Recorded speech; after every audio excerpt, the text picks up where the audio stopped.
during their statements. Within this time frame, I would like to appeal to speakers to deliver their statements at a reasonable pace so that interpretation into the other official United Nations languages may be provided properly. The list of speakers for each meeting shall be completed and no speakers will be rolled over to the next meeting. Speakers who are not present when their speaking turn comes will be automatically moved to the next available speaking slot within their category at the same meeting. I invite His Excellency Alexander Vučić, President of the Republic of Serbia, to address the Assembly.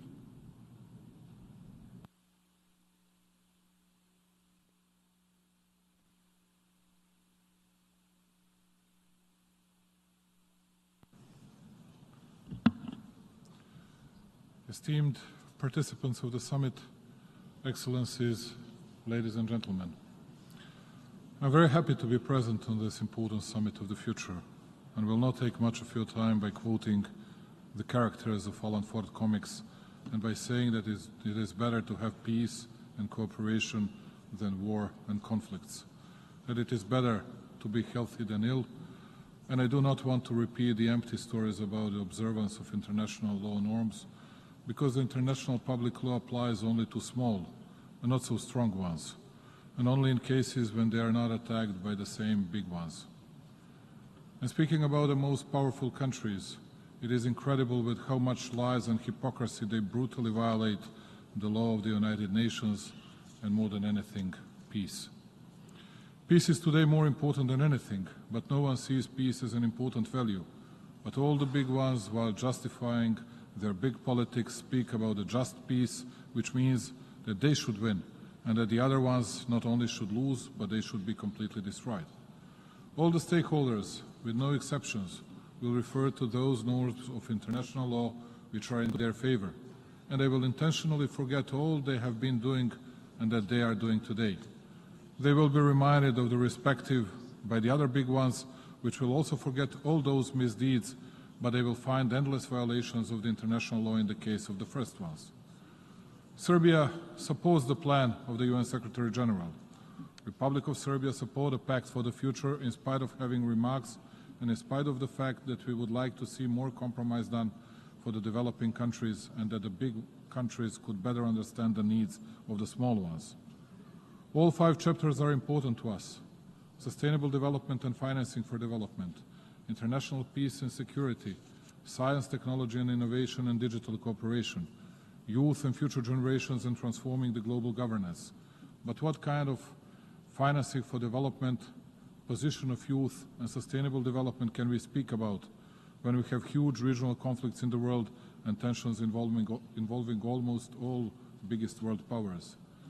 Speaking of remarks, Serbia supports the demand of the Group 77 developing countries, joined also by the People's Republic of China, and we believe that financing of the problem of climate change should be a separate issue and not a part of the financing for development.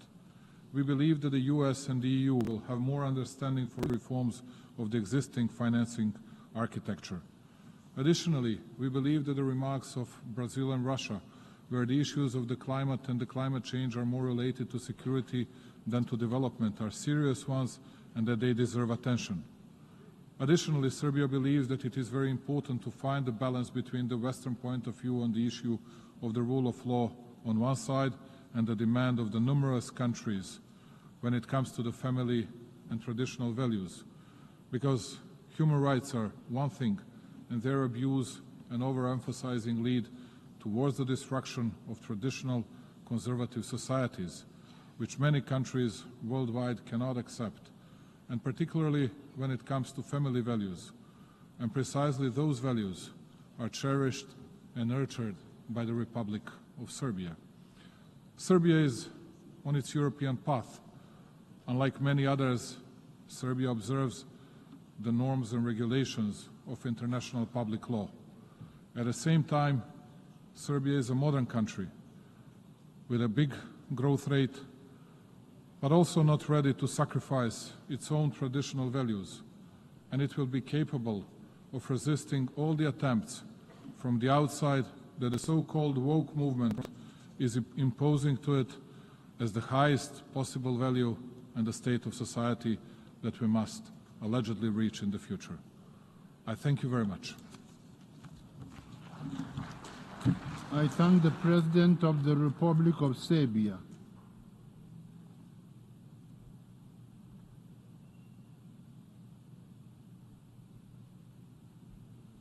I invite His Excellency William Samoei Ruto, President of the Republic of Kenya and Commander-in-Chief of the Defense Forces, to address the Assembly.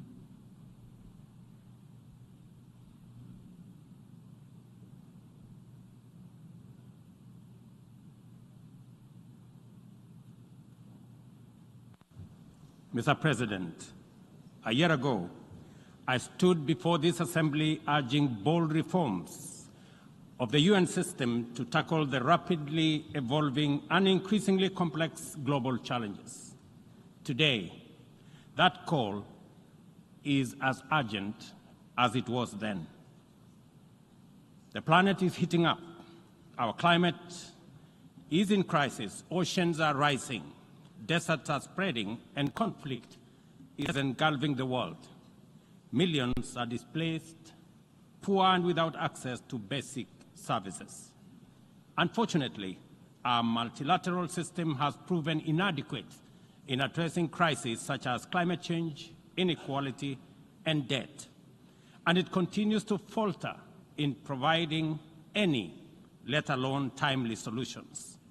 Without immediate action, humanity will face an unprecedented global crisis. Today, we have no choice but to reject outdated systems and reimagine a framework of international cooperation that works for all 8 million of us in the planet. This means redesigning international financial system, strengthening partnership for common security, bridging the digital divide, and investing in human capacity, especially empowering women and youth. The window to achieve this is, however, fast closing. The Secretary General's 2024 SDG report paints a dire picture. Only 17% of SDG targets are on track, largely due to unmet financial commitments, and developing countries, particularly in Africa and the Global South, are facing severe funding shortages, and the gap is widening. At the 2023 UN SDG Summit, we highlighted the urgent need to overhaul the global financial system. As we approach the fourth Financing for Development Forum in 2025, imaginative solutions for debt relief and development financing are essential to close the SDG gap. We must address the historical injustice of Africa's lack of permanent representation on the UN Security Council as a matter of justice in the ongoing UN reforms.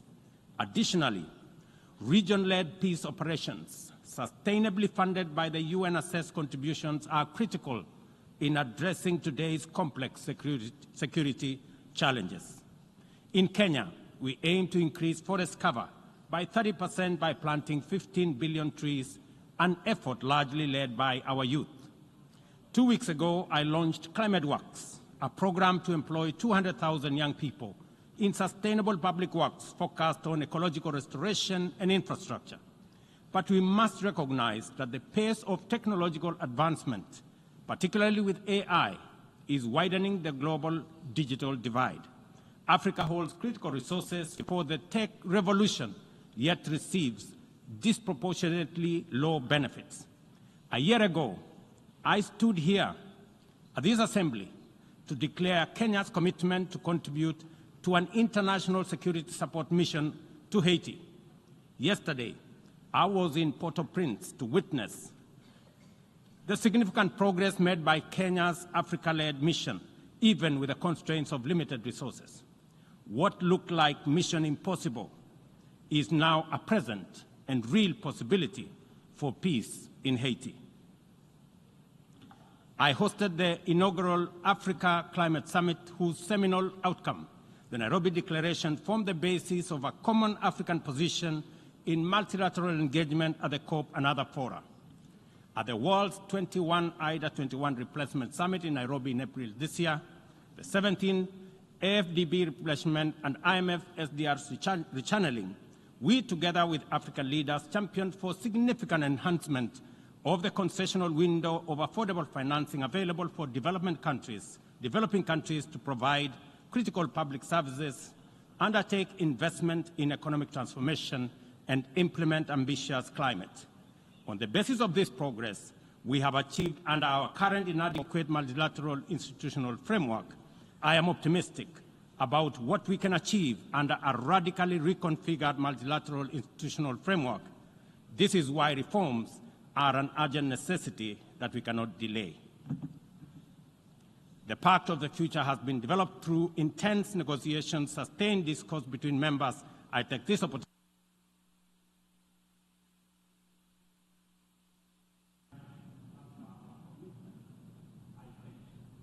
I thank the President of the Republic of Kenya and Commander-in-Chief of the Defense Forces.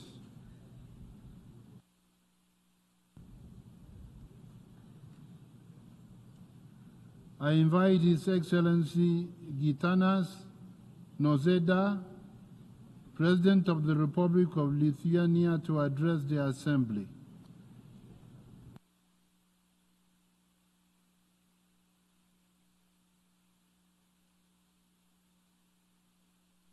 Mr. President of General Assembly, I would like to express my sincere gratitude to Germany and Namibia for your work in mobilizing the international community for this Summit of the Future.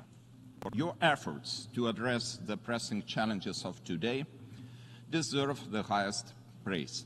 Thank you. Excellencies, my country, eager to build a safer, more sustainable and inclusive world, has put constructive work into the Pact for the Future and its accompanying documents. We welcome the commitment by the Declaration on Future Generations to safeguard those who will inherit the world. To shape our future for the benefit of all, we must act with vision, courage, and unity. And we must act now. First, we need to return to the rules-based international order. For Lithuania, this means supporting Ukraine in its fight for freedom and democracy. It is crucially important that Russia is not allowed to walk away with occupied Ukrainian territories.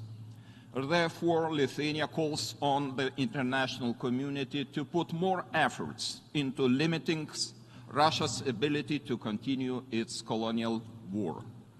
Russia must be forced to completely withdraw from the entire territory of Ukraine. Sadly, the lack of multilateral response to Russia's aggression against Ukraine has already put forward serious doubts about the United Nations' ability to maintain global peace and security. Significant reforms of the organization, including those of the Security Council, are clearly needed. The United Nations must be empowered to stop and contain both present and future aggressors. This would contribute not only to global peace and security, but also to sustainable development and human rights. Second, we need to put more effort into achieving the Sustainable Development Goals. Right now, one of the key obstacles to accomplishing the Sustainable Development Goals is the lack of financial resources. We need to create a global financial architecture that is more equitable, just, and responsive to crisis. Lithuania is also eager to address the climate crisis. To achieve the goals of the Paris Agreement, we need more investment into renewable energy and innovative technologies. Future prosperity will be driven by digital transformation. While Lithuania welcomes the shared vision for the digital world outlined in both the Pact for the Future and the Global Digital Compact, We also call for addressing challenges related to new and emerging technologies.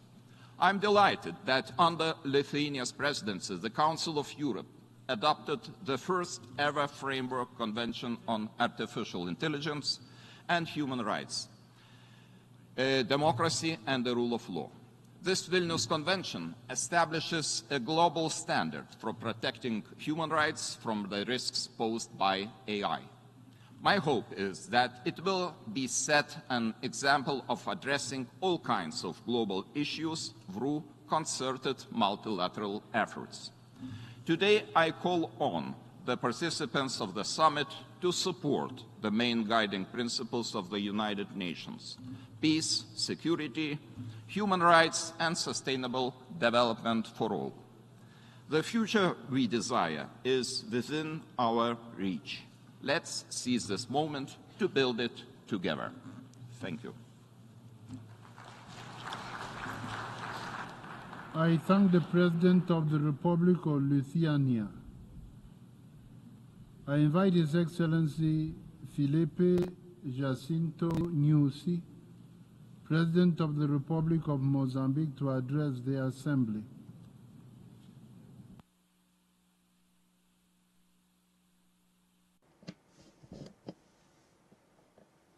President. Thank you very much, Mr. President, Your Excellencies. Let me greet and congratulate Your Excellency for chairing this important event and express wishes for success in our deliberations. Your Excellencies, multilateralism is a key and indispensable tool of cooperation among states. It is a safe vehicle to pursue our common global agenda. The United Nations Charter defined the organization as the center for harmonizing actions of nations to achieve common purposes. It is in this regard that we view the 2023 report of the Secretary General of the United Nations on our common agenda, which charts the way for the next 25 years and stresses the importance of multilateralism. Multilateralism is not just a choice, but an imperative and an unequivocal requirement to address complex challenges, particularly within the framework of international peace and security, which are indivisible. The recent COVID-19 pandemic has demonstrated how important is international cooperation to address global crises. Despite being in a constrained way, the coordinated multilateral response was key to combat and distribute resources that were unforeseen for the most vulnerable countries. The following are some of the complex challenges requiring bold multilateral cooperation: terrorism and violent extremism, endemic diseases and pandemics, climate change that induce natural disasters, among others. Another challenge requiring multilateral engagement is the implementation of the Agenda 2030 for sustainable development. However, for the response to global challenges to be more effective, it is necessary to conduct profound resources to the multilateral system, especially with respect to the representation of developing countries in strategic decision-making positions such as the Security Council. On the other hand, we reiterate our firm support to a new international financial architecture that is responsible to challenges of poverty and development of the world, collective decisions that can no longer remain delayed indefinitely. Your Excellency, I conclude by reaffirming the primacy of multilateralism as the best tool to address the complex and multiple challenges the humanity is faced with, and to this end, it is urgent to restore the confidence of our people to international institutions and to an inclusive international law. If we serious about promoting global prosperity for humanity, Africa, with its youth and hard-working population, with its rich diversity and potential, it would be a total collapse to leave it behind and exclude it from the most important cycles of decision-making. Thank you very much. I thank the President of the Republic of Mozambique.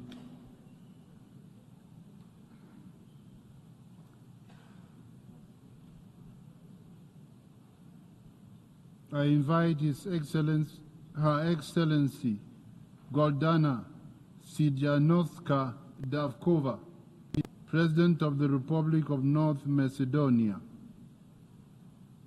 to address the Assembly. Respected President, distinguished attendees, it's a difficult task and a great responsibility to talk about the future and abstract from the UN, because it is the only organization that enjoys universal legitimacy and has proven integrity and credibility in resolving humanity's biggest and burning problems. On the eve of the 80th birthday, I am confident that the UN has accumulated enough knowledge, experience, and creation, learned numerous lessons, gained wisdom, acquired rich memory as necessary assumptions for a real perception of the present and for projecting the future. The future is neither a fiction story nor an illusion, but a real assessment of expected changes based on a thorough critical analysis of evidence and diagnosis of natural and social conditions. Hence, the future could perhaps be seen as a certain expectation of change. I believe there is no place more appropriate than the UN for a consensus on the future seen through the prism of the biggest dilemmas and challenges. I believe it is a high time to face the ugly reality of wars, natural disasters, enormous pauperization, inequality and injustice, violation of international law, even of jus cogens, practicing the rule of man instead of the rule of law, sacrificing justice, ethics, and morality for profit and power. Difficult problems ultimately impose ambitious goals, but also require decisive action. Brave undertakings are impossible without profound reform of the UN, strengthen multilateralism in decision-making, a developed checks and balances mechanisms in the relations between the Secretary General, the Security Council, and the General Assembly. Greater inclusiveness and transparency of the decision-making process, as well as decisiveness and efficiency in dealing with the enormous threats to peace, sustainable development, and human rights. Sincerely, I think that decorative of the UN with or flying without moving are not enough. But what we need is substance, structural, functional, meritocratic, democratic changes. The role of the General Assembly should be strengthened as a representative body of the United Nations. The International Court of Justice must be given a stronger role, and its judgments must become binding for everyone. More intensive cooperation and partnership with civil society must be established. Transparency of the work of all authorities and bodies must be increased. I am not of the opinion that enlarging the Security Council with a few new permanent members with exclusive veto rights by itself would mean a greater guarantee for peace and security, although it is clear to me that the relationship of powers on the global stage today is not the same with the one from 1945. As a representative of a small country, I believe that the participation of the smaller countries in General Assembly should be increased in the body to protect themselves from the real danger from the bigger countries. Of course, the UN Charter remains a fundamental act, a constitution of the nations, but also a social international contract. An end should be put to the disrespect, bypassing, and selective application of the Charter, as in the Macedonian case. As the first Macedonian female president, I fiercely advocate for more women at the highest positions, and I am personally fulfilling these commitments. I believe that the Pact for the Future, the Global Digital Compact, and the Declaration on Future Generations are a solid and inspiring framework for tracing and building a future in which peace, prosperity, and justice will not be wishful thinking.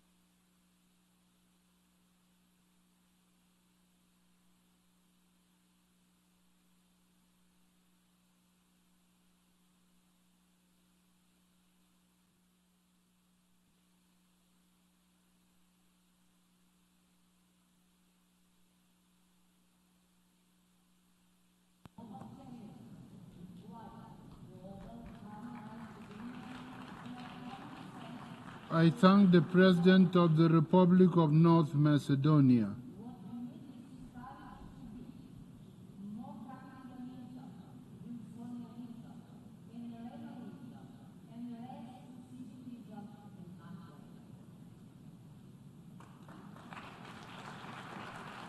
I invite His Excellency Carlos Manuel Villanova, President of the Democratic Republic of Sao Tome and Principe, to address the Assembly.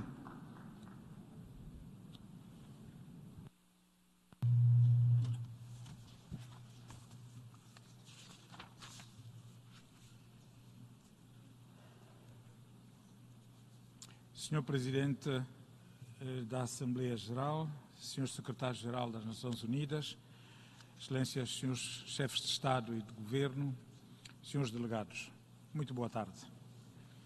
É com subida honra que me dirijo a esta cimeira histórica num momento crucial para o futuro da humanidade. O mundo enfrenta desafios complexos que exigem ações urgentes e coordenadas, e os diálogos interativos desta cimeira apontam caminhos fundamentais para garantirmos um futuro próspero, justo e sustentável para todos. No âmbito da transformação da governança global e da aceleração da implementação da Agenda 2030 para o desenvolvimento sustentável, São Tomé e Príncipe reafirma o seu compromisso com os Objetivos do Desenvolvimento Sustentável. Acreditamos que a governança global precisa de ser inclusiva e representativa, garantindo que países pequenos e vulneráveis, como o nosso, possam ter voz ativa nas decisões que afetam o destino comum. O nosso esforço tem sido direcionado à promoção de uma economia verde e à proteção dos nossos recursos marinhos e terrestres, como elementos centrais da nossa estratégia de desenvolvimento sustentável. Excelências, sobre o fortalecimento do multilateralismo para a paz e segurança internacional, São Tomé e Príncipe destaca a importância de mecanismos multilaterais robustos para a resolução de conflitos e a prevenção de crises.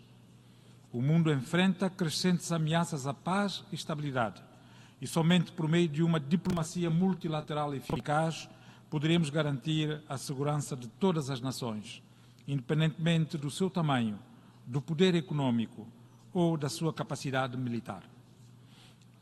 Como membro da comunidade internacional, reafirmamos o nosso compromisso com a paz e a cooperação. Relativamente à criação de um futuro digital comum, nos desafia a encarar a revolução digital de forma inclusiva.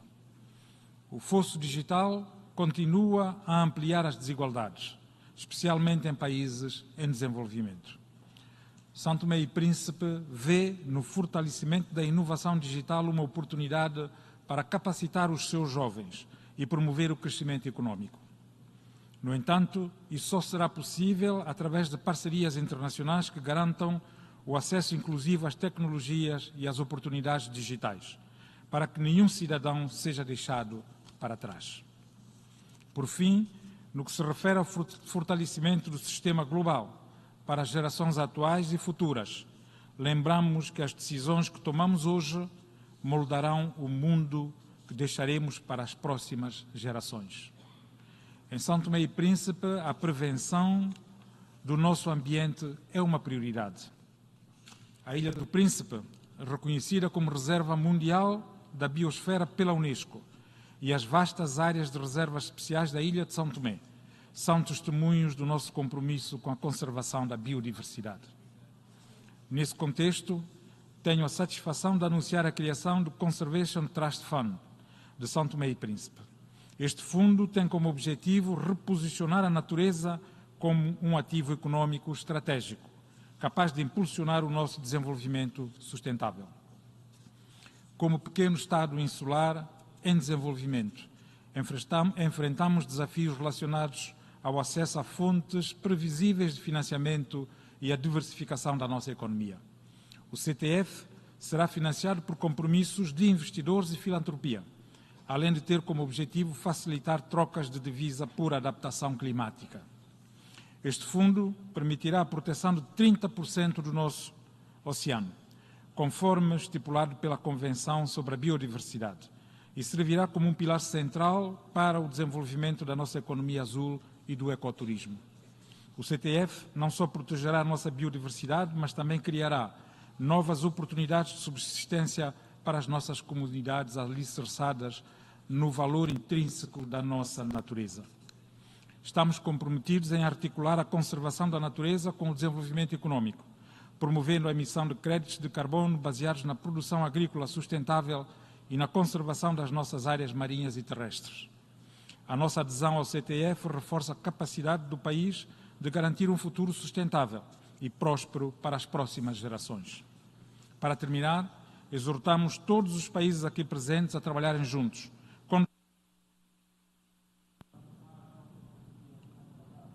I thank the President of the Democratic Republic of Sao Tome and Principe.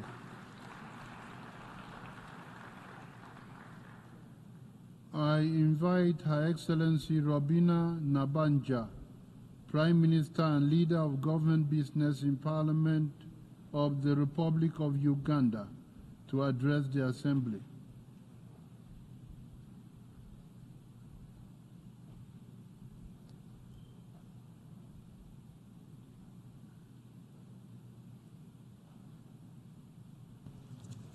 Your Excellencies, ladies and gentlemen, I bring you greetings from General Yoweri Kaguta Museveni, the President of the Republic of Uganda. I have the honor to deliver this statement on behalf of the Group of 77 and China. Today, we live in a global scenario that has changed dramatically since the adoption of the 2030 Agenda for Sustainable Development and Progress. At the halfway point of the agenda is slow or fragile. The gap between developed and developing countries continues to widen, and major challenges generated by the current unfair international economic order for developing countries have reached their most acute expression in the current times. We are gathered here in the Summit of the Future to recommit our international cooperation in Pact for the Future that has been the result of long, complex, but constructive negotiations at different levels over the past 1 year. Our hope and conviction is that this pact should not become another futile exercise, but must garner political will and commitment across all levels of global leadership to pragmatically address current issues and lay a foundation for solutions for our future global progress and challenges. Therefore, the future we want should be free from any oppression and free from global inequalities and divides in levels of development, financing, technology, and innovation. It must deliberately offer opportunities capacity to the majority of global south to catch up. Therefore, the global community should commit to the practical implementations of all the agreed actions in the Pact for the future. The impacts of climate change, biodiversity loss, environmental degradation, and desertification unfairly burden developing countries and pose additional challenges to their pursuit of sustainable development and poverty eradication. We remain concerned about the growing gap between the needs of developing countries and the support available to face these challenges. In regard to that, we regret that the Pact falls short in recognizing the actions needed to close this gap, including developed countries, to fulfill their obligations to provide the means of implementation, including capacity building, technology transfer, and adequate, sufficient, predictable, quality, and additional financial resources for supporting developing countries to implement their nationally determined contributions, adapt to the growing impacts of climate change, and respond to the associated losses and damages. Nonetheless, in the Pact we have adopted today, it contains concrete actions to prevent people from falling back into poverty, including establishing well-designed, sustainable, and efficient social protection systems for all that are responsible to SOCs. We reaffirm our commitment to the Beijing Declaration and Platform for Action to accelerating our efforts to the empowerment of all women and girls in all domains. We have also agreed in the Global Digital Compact to initiate an annual global dialogue on artificial intelligence governance under the auspices of UN to initiate an inclusive process towards international data governance arrangements. We have decided to deliver a robust, impactful 21st implementation of the International Development Association that includes contributions and strong policy commitments, both new and existing donors, that significantly increase IDA resources and work towards increased funding the pathways to implement the achievement of the 2030 Sustainable Development Goals. Also, we decided to strengthen the multilateral response to support countries with high and unsustainable debt burdens, with the meaningful participation of the countries concerned and all relevant actors ensuring an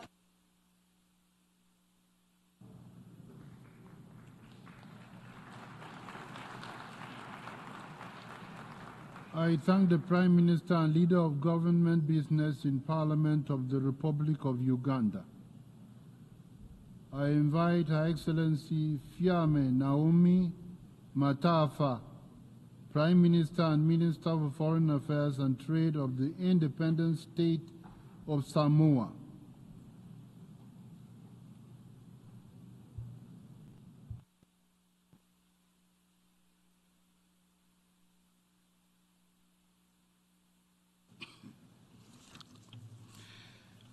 Mr. President, it's an honor to address you today on behalf of AOSIS. As we gather under the banner of a shared tomorrow, we stand at a crossroad where our collective will and wisdom to shape the future, a future not just for the benefit of a few, but for all. Small island developing states are not mere dots on a map. We are vibrant symphonies of life, rich with history and culture, whose resilience and courage stand as a testament to both the beauty and fragility of our world. Yet our stories are tinged with urgency.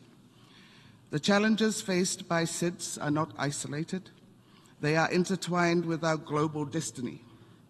We know, as we have reaffirmed at the 4th International SIDS Conference earlier this year, that if we save the smallest and most vulnerable amongst us, we save the world. Multilateralism is not just a principle. It is a practical necessity for addressing the challenges before us. By coming together, we can forge solutions that no single nation could achieve alone for present and future generations. First and foremost, we must confront climate change. For SIDS, coastal erosion, increasingly severe weather events, and rising sea levels are not distant concerns. They are an immediate and severe reality. It is not enough to simply acknowledge the risks. We must act decisively. Let us breathe life into the Paris Agreement with renewed vigor, ensuring that our collective efforts are not just a whisper, but a clarion call to limit warming to 1.5 degrees Celsius. Beyond the immediate threats of climate change lies an economic tempest of its own. SIDS are often left adrift to face global uncertainty amidst a swelling tide of debt, economic fluctuations, and external shocks.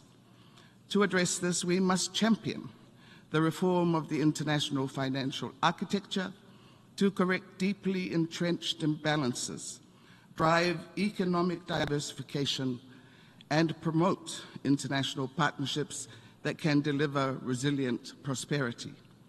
Debt relief and access to concessional financing, including the use of the MVI, can give SIDS the breathing space we need to anchor our economies in stability and invest in our future. Lastly, it has become abundantly clear that artificial intelligence and digital technologies can be a game changer in solving our common challenges.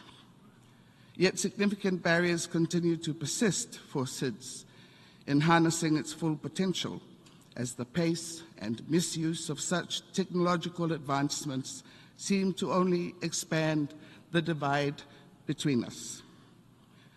By bridging this digital gap, we can improve sectors vital to our communities, share best practices, and unlock new opportunities for growth and digital transformation, including through the SIDS Center of Excellence. In closing, the future we envision, enshrined in the Pact for the Future, must be one where no one and no country is left behind. As we chart our course towards the horizon of our shared fate, let us all sail together with a spirit of unity and compassion. Mr. President, may our actions be a beacon of hope, reflecting the strength and will of our collective humanity, so that every country, no matter how small, finds its place in the sun. Thank you.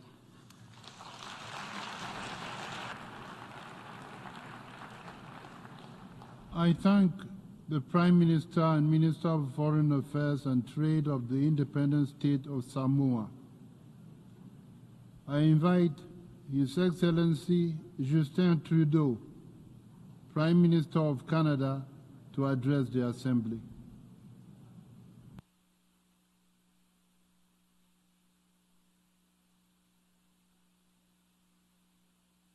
Mr. President, fellow delegates, friends, as we meet here in New York at the UN General Assembly for this Summit of the Future, we're at a global inflection point. Faced with escalating instability undermining the very foundations of the international order, beset by the increasingly dire costs of climate change, contending with rising inequality that is leaving the most vulnerable behind, plagued by the erosion of women's rights, LGBT+ rights, and indigenous rights, and grappling with dire humanitarian crises perpetuating record levels of displacement, we have a choice. On the one hand, we can bury our heads in the sand, eschewing multilateralism in favor of short-sighted self-interest, or we can recognize that collectively we have a responsibility to set our differences aside, to confront the serious global challenges, and to deliver on a pact for the future that builds a more peaceful world but also one where everyone, every generation, has a real and fair shot.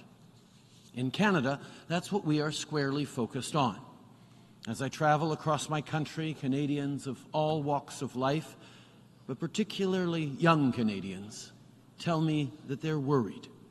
They're worried about the state of the world and the future.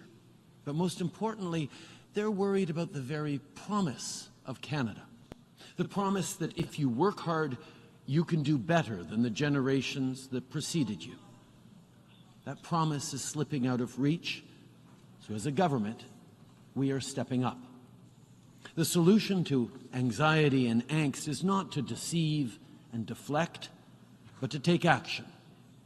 We know that confident, successful countries invest in their citizens, in their workers, in their middle class, in national $10 a day childcare that saves families money while ensuring women can choose the best path for themselves, in nutritious school meals so our kids can focus on learning and growing, in an ambitious housing plan that will deliver good, abundant, and affordable homes, in a national dental care program that in its first months has already delivered quality care to 750,000 Canadians, in a growth and industrial strategy that creates good-paying, community-building, middle-class jobs, all while fighting climate change. These are choices that deliver on the promise of Canada for every generation.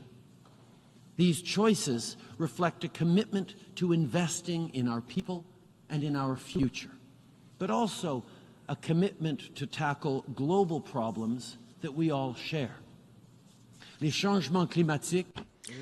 Climate change and inflation don't stop at borders. Inequality is a problem for the entire world, for people from all walks of life. If we really want to serve our own citizens, we must together tackle the great global challenges. We should work within institutions such as the United Nations and renew our commitment to the Sustainable Development Agenda for 2030. We need to protect and support the rule of law and democratic values. We should spearhead efforts to reform the international financial institutions. We must put women's and girls' rights at the very heart of our efforts, much like we have done with our feminist international assistance policy. We must recognise also that rich countries such as Canada have a duty to fight climate change, which is what we're doing through our commitment of $5 billion towards global climate financing efforts. And we are the first big oil and gas producing country to establish an emission ceiling in this sector. My fellow delegates, nearly 80 years ago, in the aftermath of the most destructive war in our collective history, we formed these United Nations. And we did so with the aspiration to build something better for today's generations, yes, but also for many generations to come. All of us gathered here have an opportunity to hold true to that mission, to fulfill the promise of our Pact for the Future to deliver fairness for every generation. Merci.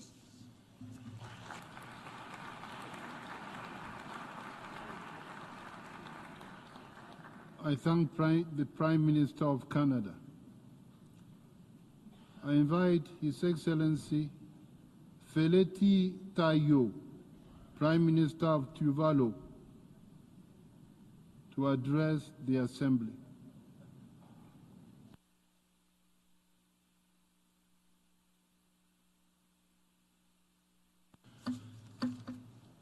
Mr. President, Excellencies, it is with absolute and immense honor that I, as the head of government for the government of Tuvalu, offer my perspectives on the objectives and pursuits of the Summit of the Future. The summit presents a timely opportunity for the global community to recast and to reform the global architecture on multilateralism and international cooperation. The exercise is essential to assure their relevance and effectiveness in addressing the challenges of today and for those of years to come. Tuvalu expresses its solid support for the Pact for the Future, together with the Declaration on Future Generations and the Global Digital Compact. The Pact represents a well-crafted and delicately negotiated set of commitments and recommitments by the global communities. Those commitments, if enacted fully, will provide the requisite prescription to reinvigorating and to enhancing the robustness of international cooperation grounded on the spirit and the letter of the United Nations Charter. Excellencies, the global community, in adopting the 2030 Agenda and the SDGs, acknowledge the reality that sustainable development, the preservation of the environment, the maintenance of peace and stability are all interconnected and intertwined. It is therefore imperative to understand that achieving one goal is dependent on achieving all others. The SDGs, which include the eradication of poverty, ensuring quality education and health, and combating climate change, to name some, are the blueprint for a better and more sustainable and secure future.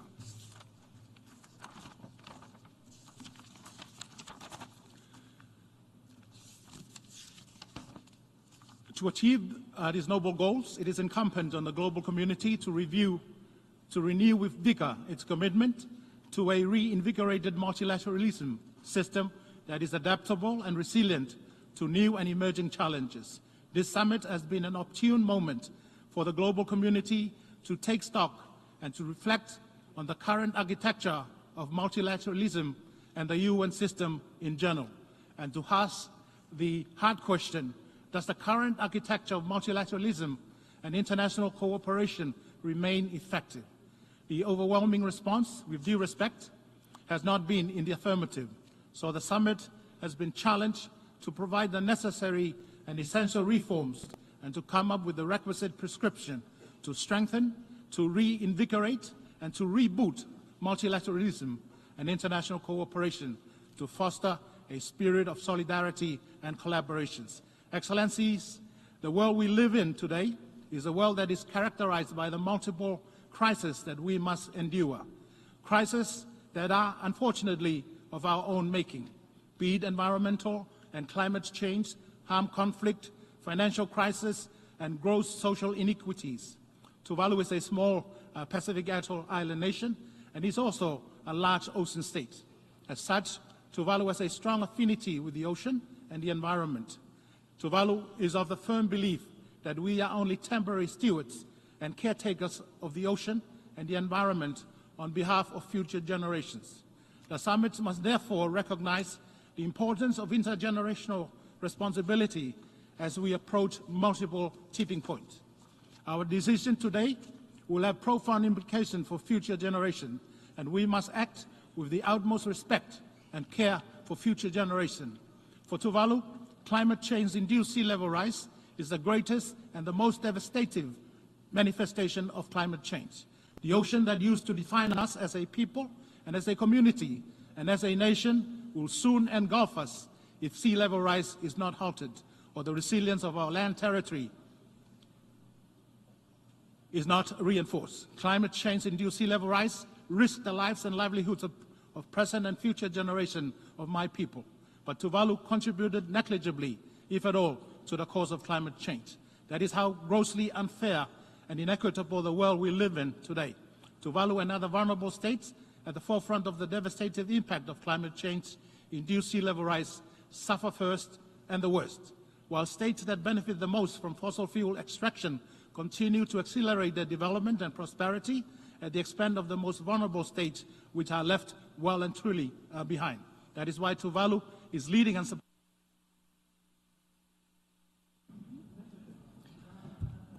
I thank the Prime Minister of Tuvalu.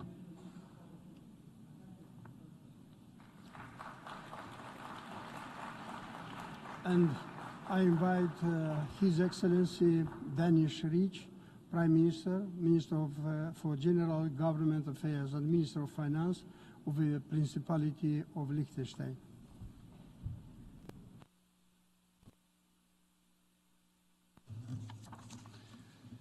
Mr. President, Excellencies, when Liechtenstein applied for membership on the United Nations in 1990, safeguarding our sovereignty was a key incentive. We have certainly greatly benefited from over 3 decades of membership. At the same time, there is also a sense of frustration, occasionally also disappointment among the people of Liechtenstein. They expect us, the United Nations, to be the guardian of peace and security, as the organization that stands up for sovereign equality of all states, small and large, the guarantor of the rule of law and the protection against those who believe that might makes right. Too often, these expectations have been thwarted. We do not agree with those who are resigned to the dictates of realpolitik. Instead, we promote this view that the United Nations can do valuable work in many areas to address the challenges of climate change, humanitarian disasters, and global health crisis, amongst others. The United Nations symbol on this podium reminds us of the overreaching goal of this organization. We see the earth in the center and olive branches as the universal symbol of peace, embracing it. And I ask you, is there anything more we should understand about the United Nations being a peace organization created to save future generations from the scourge of war? This mission that we are realizing also in Europe is of more urgent relevance than we had hoped. The drafters of the UN Charter have entrusted the Security Council of the United Nations with the primary responsibility over peace and security, the body of which 5 states can block any decision, even when supported by an overwhelming majority of the international community in this room. This is taken to a level of absurdity by the fact that one veto-wielding member, the Russian Federation, far from acting as guardian of the international order, has engaged in a blatant and far-reaching aggression against another state, violating the core principles of our common organization. We in Liechtenstein strongly believe that this is a moment to stand up for what this organization represents and a moment to fight back against those who are trying to roll back history. We believe that small and medium-sized states, which make up the majority of this organization, can shape our own fate and stand up for our interests. In the Security Council, if the Security Council cannot uphold its responsibility, we must find alternatives. And indeed, they do exist. The General Assembly has a strong constitutional role on peace issues, and it should step in where the Council is silent. By presenting the veto initiative, Liechtenstein has ensured that a veto in the Council is no longer the last word. We can now use the power given to the General Assembly by taking decisions when the Council is unable to do so. We also encourage the Secretary General to use the unique authority of the UN grounded in international law to mediate, prevent, and address conflicts. And we remind each Council member to observe all relevant Charter provisions, including those requiring them to abstain from voting on resolutions regarding disputes to which they are a party. The Charter is not a menu to pick and choose from, but a set of clear ground rules for the conduct of multilateralism. The many complex and diverse challenges we are facing today, from climate change to nuclear threats, from impunity for international crimes to sea level rise, have one thing in common. They all require responses based on international law. Liechtenstein is well known for its consistent and principled engagement for the rule of law at the United Nations. This engagement will persist on the basis of enlightened self-interest as our contribution to the international order, which enables us to live in prosperity and in solidarity with our partners around the world. The world that, as the UN symbol above me shows, should be embraced by peace. I thank you. I thank Prime Minister, Minister for General Government Affairs and Minister for Finance of the Principality of Liechtenstein. Now I invite His Excellency Ralph Gonsalves, Prime Minister and Minister for National Security, Legal Affairs and Information of St. Vincent and the Grenadines. Please, you have the floor.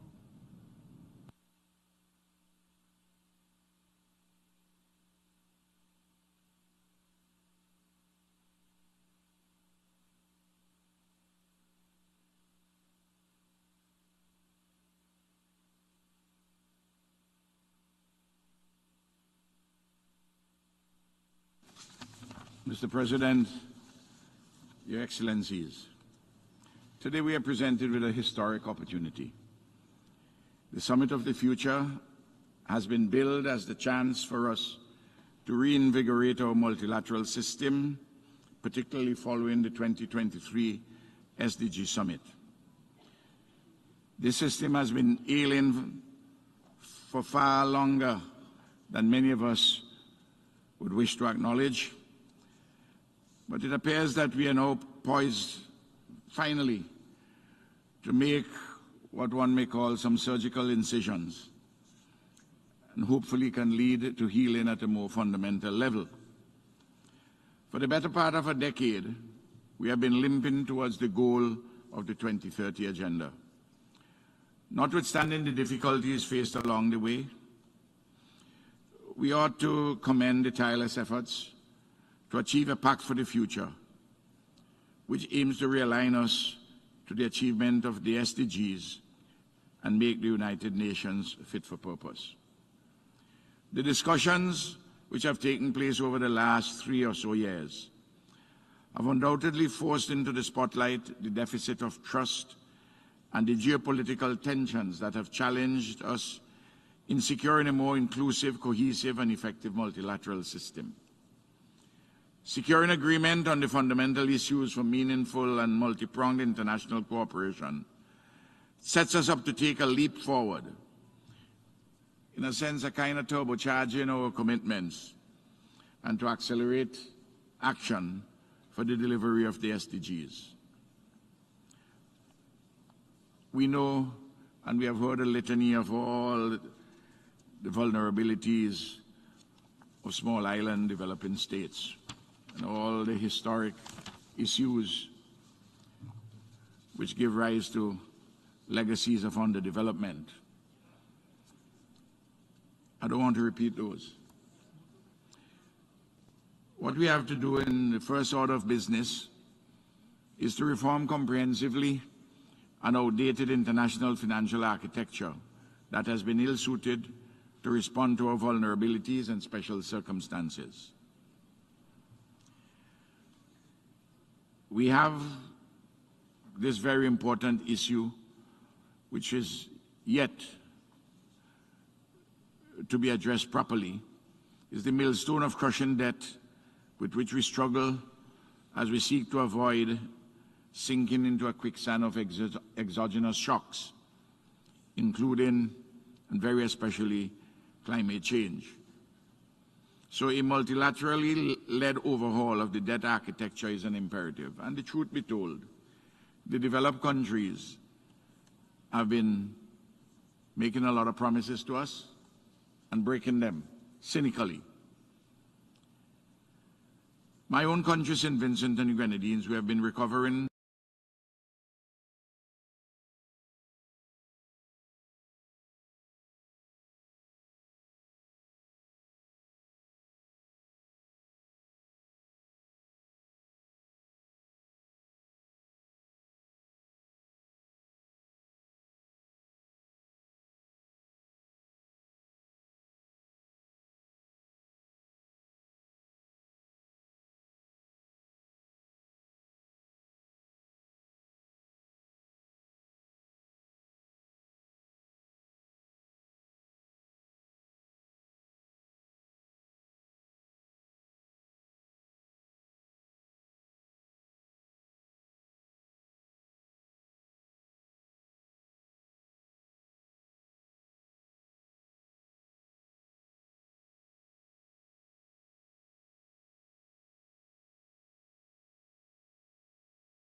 forge a new international consensus on delivering a better present and safeguarding a better tomorrow. Today, we gather to envision the future of the United Nations and the renewed international community where the digital dimension has erased the territorial divides and accelerates an unprecedented pace of global development. We are continuously building and developing our digital infrastructure with the goal of achieving a fully digital society. However, we are recognizing that the ongoing development and malicious use of transformative technologies is problematic. This is why we must unite to be able to address the common enemy hidden behind the screen, threatening our security anywhere in the world. But what is the future without youth? Children and youth are the agents of change. They are the next generations shaping our lives and pointing to our mistakes. They are aware of the evolving dynamics of the modern world and can already guide us to what matters, especially in the future that they will be living in. Therefore, we must integrate youth into both multilateral and national discussions and give them equal opportunity to contribute to conversations on the restoration of what we have neglected and to the development of what remains to be achieved. Mr. President, for more than 2.5 years, the Russian Federation has waged a war of aggression against Ukraine, challenging its territorial integrity and its sovereignty in the middle of Europe. The Republic of Moldova remains resolute in firmly condemning the brutal war of aggression against Ukraine and reaffirms its unwavering support for sovereignty, territorial integrity, and within the internationally recognized borders of Ukraine. We firmly reject any threat of use of force against the territorial integrity and political independence of any state, which should have no place in international relations. The aggressive policy of the Russian Federation and its regional implications generate significant negative effects for the Republic of Moldova, making it a target of hybrid threats such as cyber attacks, disinformation campaigns, complemented by efforts to disrupt public order and meddle in electoral policies. Nevertheless, we stand strong and manage to preserve peace across the country, including in the Transnistrian region of the Republic of Moldova, where Russian troops are stationed illegally and where concerns about human rights violations are deeply worrying. We are committed to achieving peaceful settlement in the Transnistrian region, evacuating foreign troops and munitions, ensuring stability in our region's security, achieving reintegration, consolidation of independence and state sovereignty. Mr. President, the Pact for the Future in its entirety must not become just another UN document that is adopted and forgotten. On the contrary, it should serve as a living document to be implemented through the most effective means at our disposal, namely effective multilateral cooperation and the full commitment and engagement of the United Nations, governments, civil society, private sector, and other relevant stakeholders. Together, we must overcome existing challenges and advance multilateral solutions to protect global commons, promote shared public goods, and deliver tangible benefits to all the citizens worldwide. Thank you. I thank Deputy Prime Minister and Minister of Foreign Affairs of the Republic of Moldova, and now I invite His Highness Solima Komashit, Deputy Prime Minister and Minister of Foreign Affairs of the Laos People's Democratic Republic.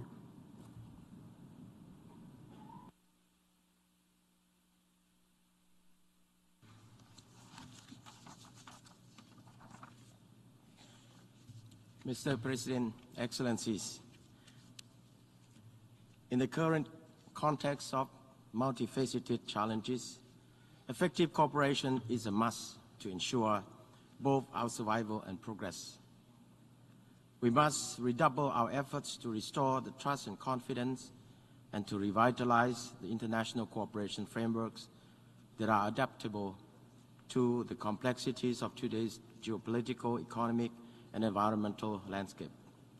Mr. President, the Lao PDR believes that 3 pillars of sustainable development and principles of peace and security are interrelated and mutually reinforcing. The achievement of one is contingent on the stability of the other.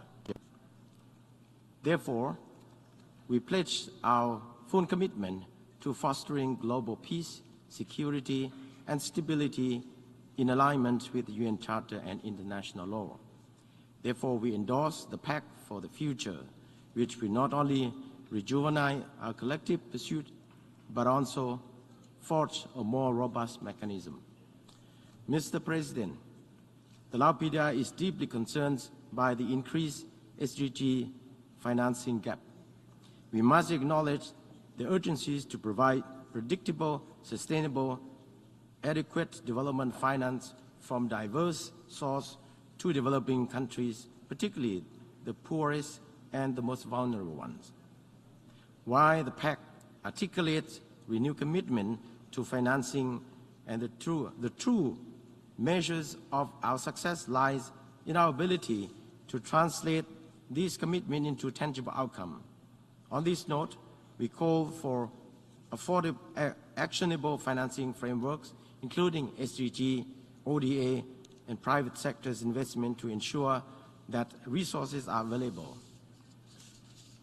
My delegation welcomes the adoption of the Global Digital Compact as a vital component of this ambitious pact for future to harness the opportunity and mitigate the risk of using digital technology. In addition, we support the bridging of STI divide and responsible use of STI as drivers for sustainable development and build necessary capacity for sustainable transformation. The youth and future generations play a crucial role in future prosperity. The Lao PDR strongly encourage the meaningful engagement of young people and create conducive environment that empower them to realize their full potential. Thus, we will continue to safeguard the interests of young people and future generations through commitments and means of implementation outlined in the declarations on future generation. At the global level, the Lao PDR supports UN reform, especially UN Security Council, in order to enhance its effectiveness, representation, accountability, and trust. Likewise, we envision that a revitalized UN General Assembly should have a crucial role in safeguarding peace and security. Moreover, we also call for an urgent reform of international financial architecture so they can be more inclusive and reflective to today's economic needs and potential reality, and provide an effective safety net for developing countries. We believe that this can be achieved only through greater participation of developing countries in economic and development decision-making process. Mr. President, as leaders, the decisions we take today will have a lasting impact on future generations. The more equitably we distribute resources and opportunity now, the more we pave the way for better outcome for the next generations. It is time to call for united global action as we bear the shared responsibility to inspire new hope and drive meaningful changes. I thank you. I thank the Deputy Prime Minister and Minister of Foreign Affairs of the Lao People's Democratic Republic. And now I give the floor to His Excellency William Nyambo Mzia Nyomba Mzivia, the Deputy Prime Minister, Minister of Planning and Development Aid Coordination and the Democratic Republic of the Congo.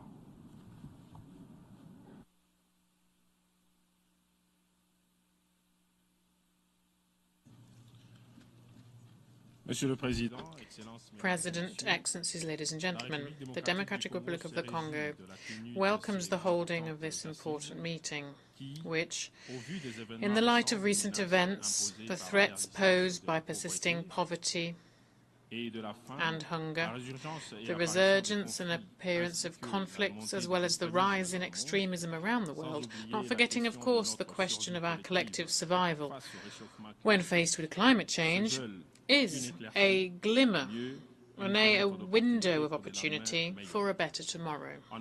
Indeed, no one could have predicted 78 years ago, when our dear organisation was born, this kind of future, this kind of scenario, a scenario whereby this community of nations has its very essence called into question, and where the sacrosanct principles of equity, solidarity, universality, which were supposed to reflect reciprocal trust between all, seem to have died out, to the benefit of a minority that is ever stronger, faced with a majority condemned to be irrevocably weaker, or indeed absent from the table of negotiations. President, the Pact for the Future is an excellent opportunity for humanity and decision-makers here today to embrace a new paradigm for the benefit of young people and the future inhabitants of our planet. This paradigm, that we want to be more just and more equitable, must also be notable by the fact that it promotes the principle of inclusivity, both within and between states, and also the continued implementation of the 2030 Agenda for Sustainable Development. And also room should be given for innovative action through the promotion of science for the benefit and safeguard of our common good, that is our planet. For the Democratic Republic of the Congo, the future contains more investment in human capital, particularly through mass investment in basic education, healthcare, continuing implementation of policies that seek to support women's and young girls' empowerment, as well as the inclusion of vulnerable people at the same time as investment in research and technological innovation. However, the pact that we will adopt following this summit will be in vain if the most pressing questions that are hindering the proper functioning of our organisations, but also the making of progress within our respective states possible, particularly the less developed countries, if these are not resolved. Indeed, no future can be envisaged unless this entire continent, indeed in this case Africa, does not find its rightful place once again within our organisation, through 2 permanent seats being granted within the Security Council. In the same vein, no bright future can be envisaged unless there is real solidarity in the financing for the SDGs, that takes into account the crucial role that artificial intelligence could play in their implementation. No future, indeed, could be implemented without real climate justice, and the continuation of actions that seek to support greater inclusion of countries from global forest basins and their role in acceleration of the energy transition. Finally, there can be no future at all while we can still hear weapons being fired, and that the community of nations remains notable because of its incapacity to really sanction bellicose attitudes that run counter to the charter of our dear organisation. Our organisation advocates for the peaceful existence between nations. Thank you very much. I thank Deputy Prime Minister, Minister of Planning and Development, Aid Coordination of the Democratic Republic of Congo, and now give the floor to Her Excellency Alicia Bárcena Ibarra, Secretary of Foreign Affairs of Mexico.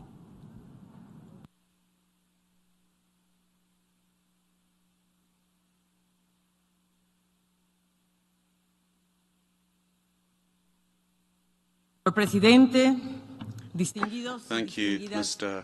President, distinguished delegates. Jaime Torres, Mexican diplomat in 1947, spoke before this assembly. I quote him. He said, "We are meeting at a solemn point in time.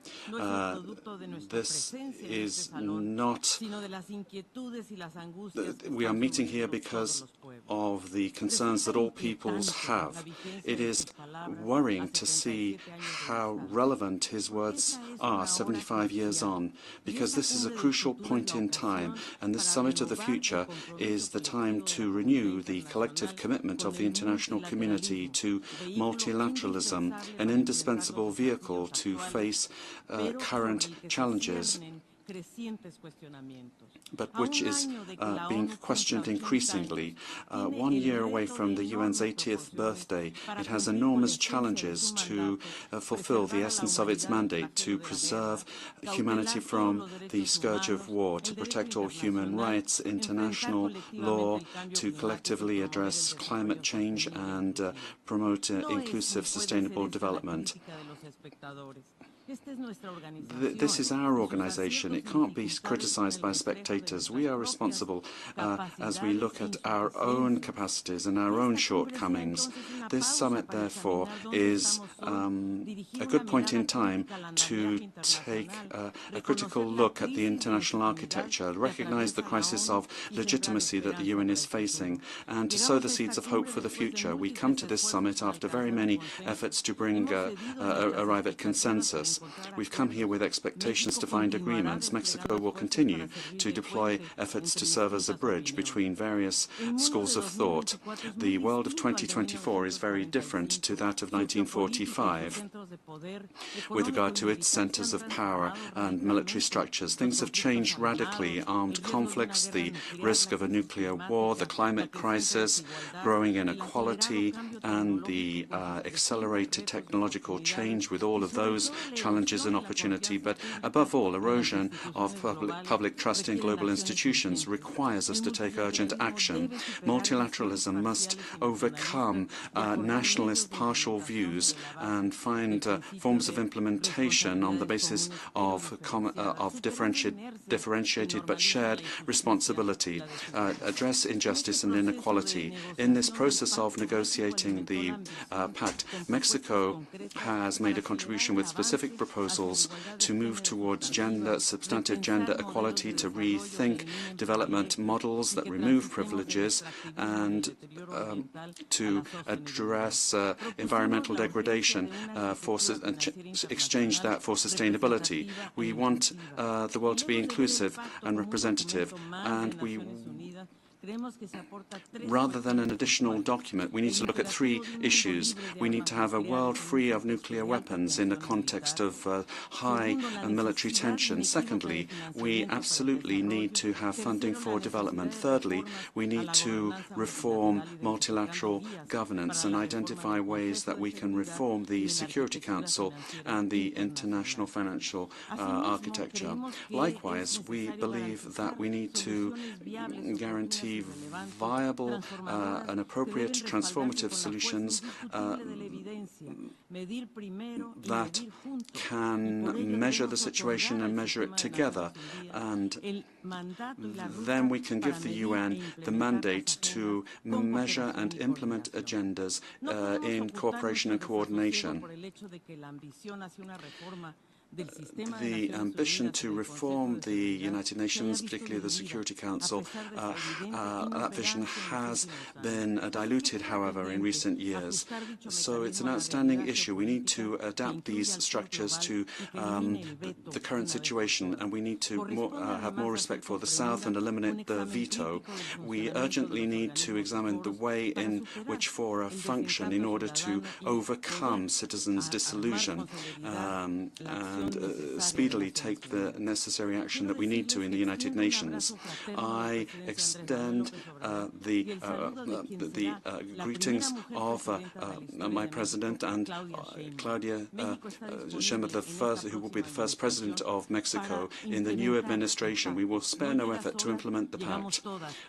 We won't achieve this alone. We'll do this together. And when a woman does this, we do it all together. Thank you very much. Secretary of Foreign Affairs of Mexico, and now give the floor to His Excellency Abdulatif bin Rashid Al Zayani, Minister for Foreign Affairs of Bahrain.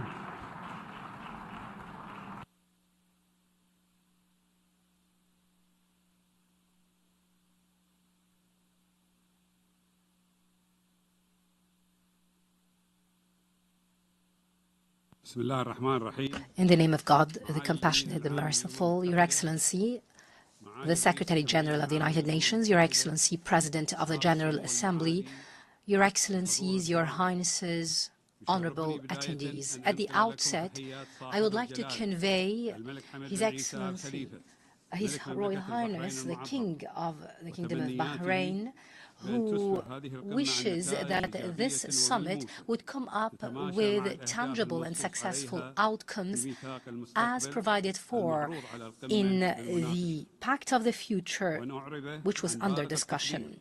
We express our sincere appreciation to the effort of the Secretary General and all co-facilitators, Germany and Namibia, for this valuable initiative, which coincides with the challenges facing the world today.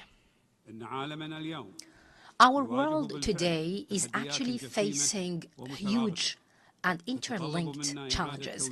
This requires that we renew our commitment and effort by working together effectively to counter the root causes of such challenges.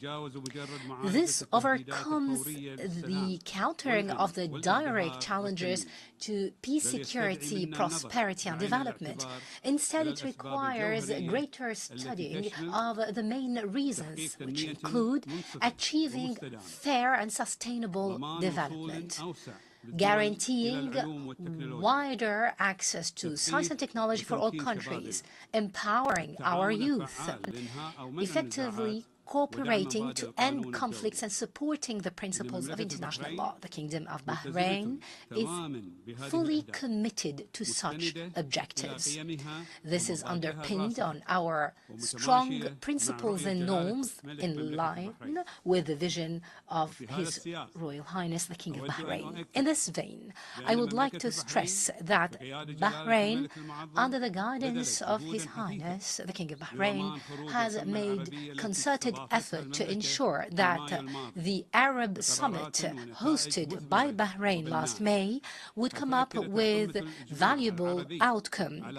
All Arab leaders agreed on the need to put an end to the Israeli-Arab conflict through the two-state solution and the establishment of a sovereign, viable Palestinian state. The summit has adopted the Bahrain initiative to host an initiative to hold a conference in the Middle East, and we will accept also the full-fledged membership of Palestine in the United Nations. The summit stressed that Arab countries would commit to counter the wider humanitarian, political and social challenges facing our world.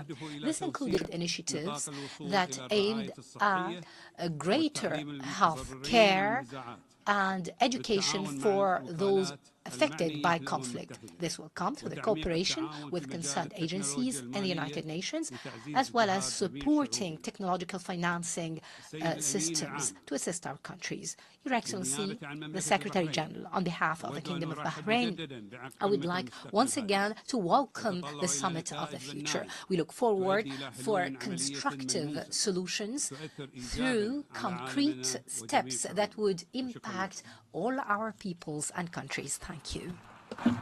I thank Minister for Foreign Affairs of Bahrain.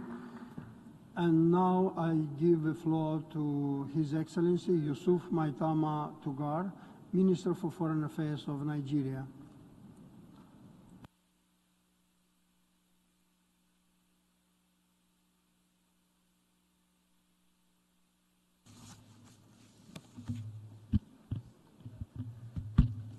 Mr. President, Excellencies, ladies and gentlemen, let me begin by conveying the regards and best wishes of His Excellency Bola Ahmed Tinubu, President of the Federal Republic of Nigeria. On behalf of the government and people of Nigeria, I wish to commend the convening of the Summit of the Future to accelerate the implementation of the Sustainable Development Goals. With most of the Global South significantly behind in the implementation of the SDGs 2030 agenda, it is imperative we adopt measures to address challenges impeding development. This is especially important in Africa, where economies are most vulnerable due to historical imbalances in the international multilateral system. The SDG Index estimates that only about 16% of the SDG targets are on track to be achieved. We must, therefore, ensure that today's adoption of the Pact for the Future is backed by a real willingness to fulfill outstanding commitments. With the remaining 84% of the SDG targets for 2030 yet to be achieved, countries in the global north must do more to support sustainable development in the global south.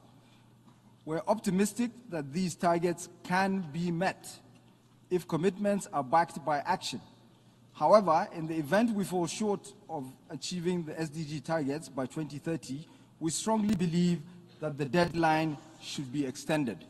Excellencies, the collective resolve and support of the international community could help Africa to address regional challenges, particularly with regard to sustainable financing for the SDG implementation. We must therefore take action-oriented measures to engender the following. 1. Reform of the UN Security Council to ensure a permanent seat for Africa. 2. Reform of the international financial architecture to promote an inclusive, non-discriminatory and transparent international trading system, as well as to implement comprehensive debt relief measures. 3. Fulfillment of all commitments under the Addis Ababa Action Agenda, particularly to facilitate sustainable financing for development. 4. Support for local indigenous production and export from Africa. 5. Strengthening of measures to ensure timely repatriation of illicit financial flows and assets. 6. Adoption of a UN Framework Convention on International Tax Cooperation to ensure African economies are no longer shortchanged through tax evasion and exclusion in global tax decision-making. 7. Support for the actualization and implementation of the UN Secretary-General's SDG stimulus proposal, which includes a provision of $500 billion per year for the Global South. 8. Commitment to fossil fuel energy transition. 9. Access to the climate loss and damage funds for the Global South. And 10. Bridging the digital divide between the Global North and South through technology sharing and capacity building, including in areas such as artificial intelligence, to ensure no one is left behind. It is also imperative the international community develops measures to enhance a common understanding on cryptocurrency, given its significant impact on the global economy, as well as its links to transnational crime and money laundering. In concluding, I wish to reaffirm Nigeria's commitment to the implementation of the 2030 Agenda for Sustainable Development. Our collective resolve to accelerate the SDGs through the Pact for the Future should result in concrete measures and solutions to the challenges of the Global South, most especially Africa. I thank you. I thank Minister for Foreign Affairs of Nigeria and now give the floor to His Excellency Albert Shigiro, Minister of Foreign Affairs and Development Cooperation of Burundi.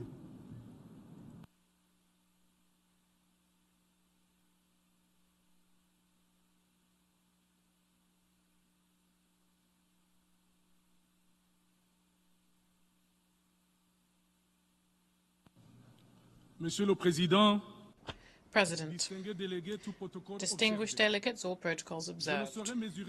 I can't begin to express the joy, happiness and privilege that I have at this time as I'm taking the floor at this Summit for the Future. On behalf of His Excellency, Mr. Evariste Ndayishimiye, President of the Republic of Burundi, who gave me the honour of representing him at this meeting, to which he wishes fruitful and constructive outcomes. President, in addition to the repercussions of the COVID-19 pandemic, which is weighing heavily still on our economies, and the negative effects of climate change, frozen wars, terrorism in several regions of the world, geostrategic positioning, trade tensions, and the rejection of multilateralism and the erosion of international solidarity, is a real and existential threat threat to us all. Today more than ever, the world seems to be walking further and further away from the ideals of peace, security and solidarity and cooperation, which, as you know, were the guiding compass of the founding fathers of the United Nations from 1945. Collective rules are regularly flouted, yielding to muscle diplomacy and demoting preventive diplomacy, the spirit of compromise and international solidarity, to the background. In these conditions, President, what else could we expect other than the disintegration of the world into warring blocs, as we're seeing at the moment? What else could we expect other than the weakening of multilateralism, increasing exclusion and inequality, the rich getting richer and the poor getting poorer? President, the situation is grave, very grave indeed, and no one can say with any certainty what we can expect in several years or indeed several decades. Nevertheless, we should not be excessively discouraged. We should not be led to inertia. On the contrary, President, we owe it to ourselves to act individually and collectively, to calmly tackle the challenges of the world today in order to build solidarity and a peaceful, stable, prosperous world, and thus spare future generations from the horrors of war, and to avoid repeating the dark history that humanity saw before the creation of our shared organisation. In order to do this, President, we must respect the commitments made in regional and international fora, whether this be regarding protecting the planet or promoting international peace and security and human rights, digital cooperation, whether it be the fight against all forms of exclusion, the creation of a climate of trust, as well as the far-reaching and comprehensive reform of global governance to make it more legitimate, inclusive, effective and better adapted to the realities of the contemporary world. President, this is why my country, Burundi, adheres to the spirit and letter of the Pact of the Future and its annexes, as negotiated and adopted by our respective governments this morning in this very room. Nevertheless, it is a matter of public record that signing a pact is one thing and implementing it is another. The political will of all stakeholders, the respect for commitments on all levels, as well as salvaging multilateralism, all of this is the only secure and sustainable way to make sure that this pact isn't just another document, but it should be a kind of compass which guides us together towards a peaceful, inclusive, prosperous world to benefit current and future generations. Thank you for your kind attention. I thank Minister of Foreign Affairs and Development Cooperation of Burundi, and now give the floor to His Excellency Hussein Awad Ali, Minister for Foreign Affairs of Sudan.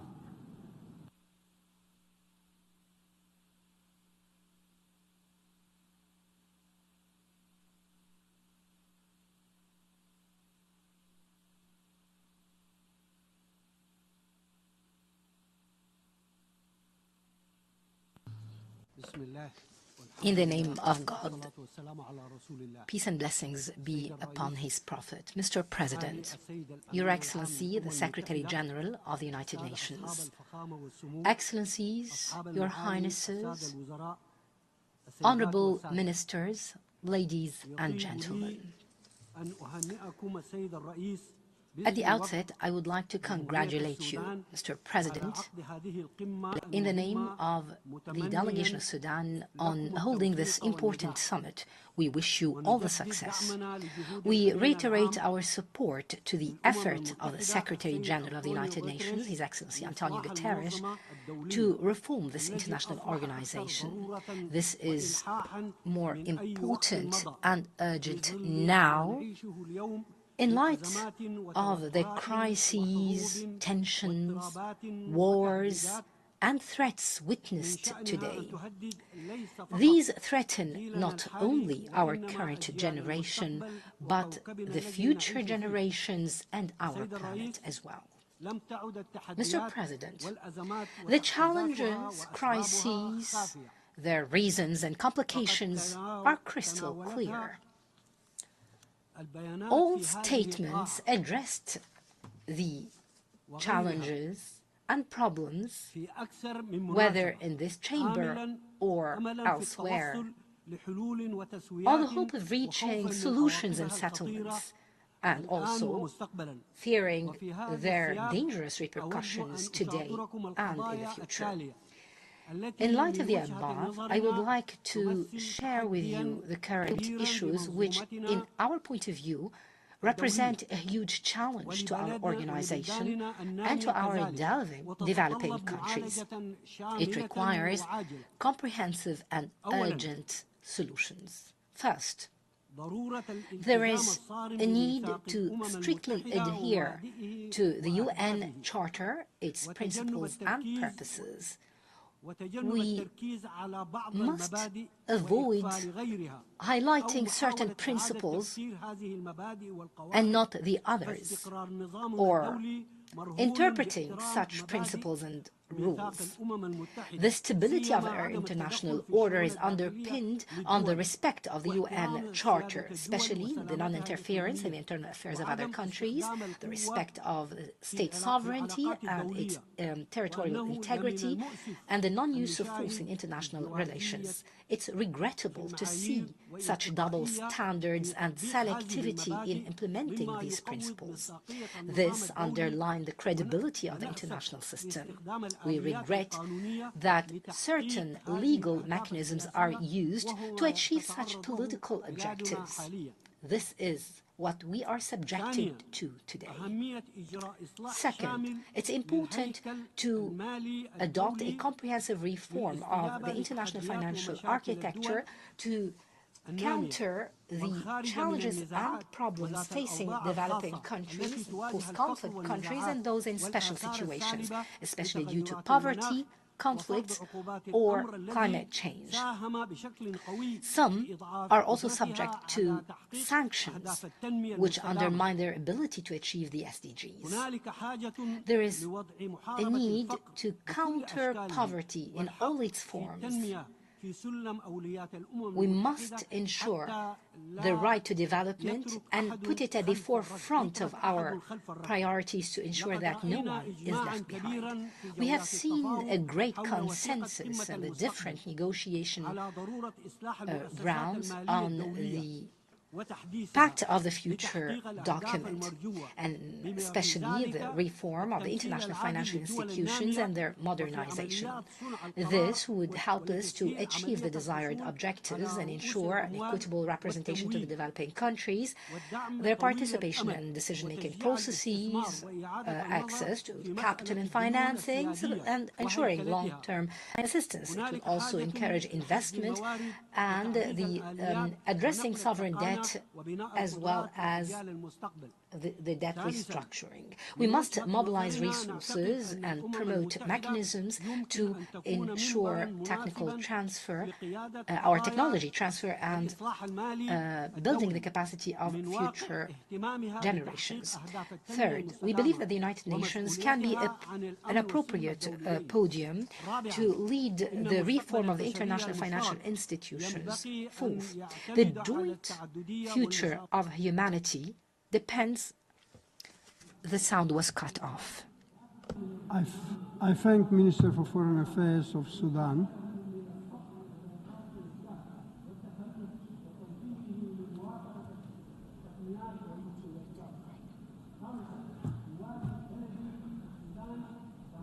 And now give the floor to His Excellency Carlos Pinto Pereira, Minister of Foreign Affairs, International Cooperation and Communities of Guinea-Bissau.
I thank the Minister for Foreign Affairs of Sudan.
I thank Minister of Foreign Affairs of Sudan and now give the floor to His Excellency Carlos Pinto Pereira, Minister of Foreign Affairs, International Cooperation Communities of Guinea-Bissau.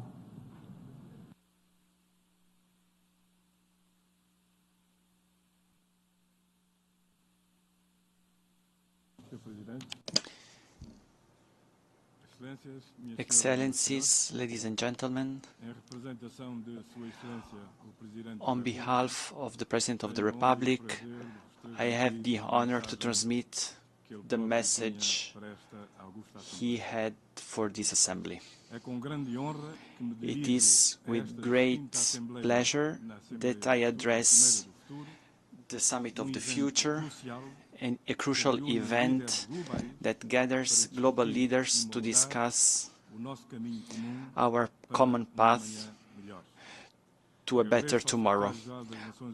I thank the Secretary General and all the organizers for this opportunity to share Guinea-Bissau vision on the opportunities we have.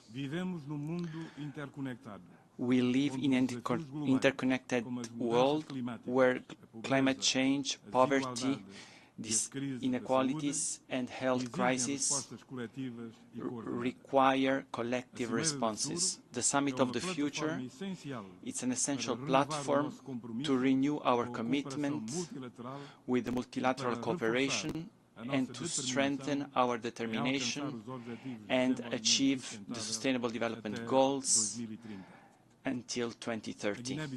Guinea-Bissau, as all countries in development, has significant poverty, food insecurity, and impact of climate change affect daily our population. In the meanwhile, we see opportunities. We believe that with the support of the international community, we can implement innovative solutions that will benefit not only our country, but the whole region and the world. Education is the basis to build a more prosperous future. Invest in education, in quality education for all. It's essential to give capacity to our population and promote sustainable development. We need to guarantee that all children and youth have access to an education that can prepare them to the future. The youth are the force of our future. Today, youth are the leaders of tomorrow, and it is crucial that we give them the opportunities and the tools so that they can contribute fully to the societies. We should involve youth in the decision-making processes and guarantee that their voices are heard and valorized. Decisions we take today have an impact in future generations. It is our responsibility to guarantee that we leave a better world to our children and grandchildren.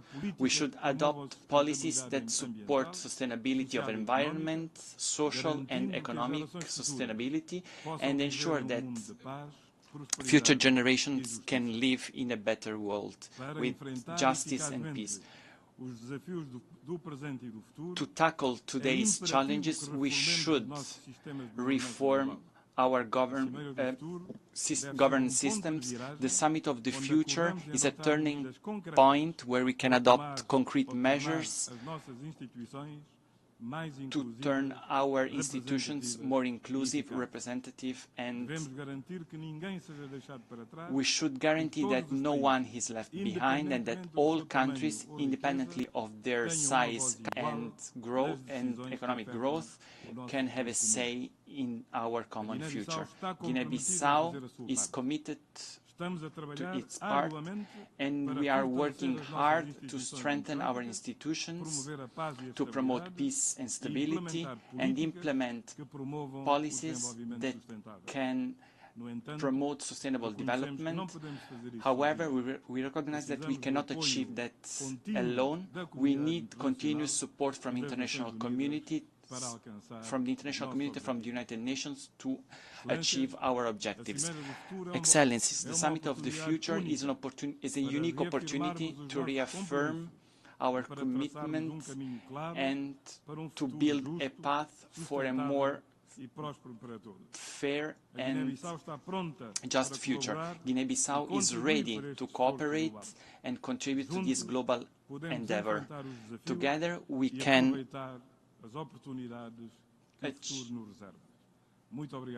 Thank you very much.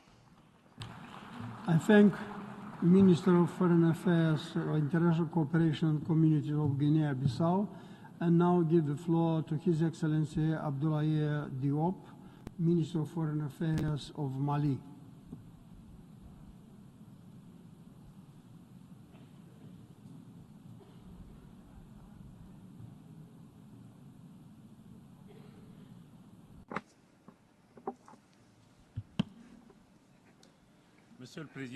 Mr. President, I have the honor to deliver this statement on behalf of His Excellency Colonel Assimi Goïta, President of the Transition Head of State and President of the Alliance of Sahel States, bringing together Mali, Burkina Faso and Niger. The summit that brings us together for this pact is coming at an appropriate time.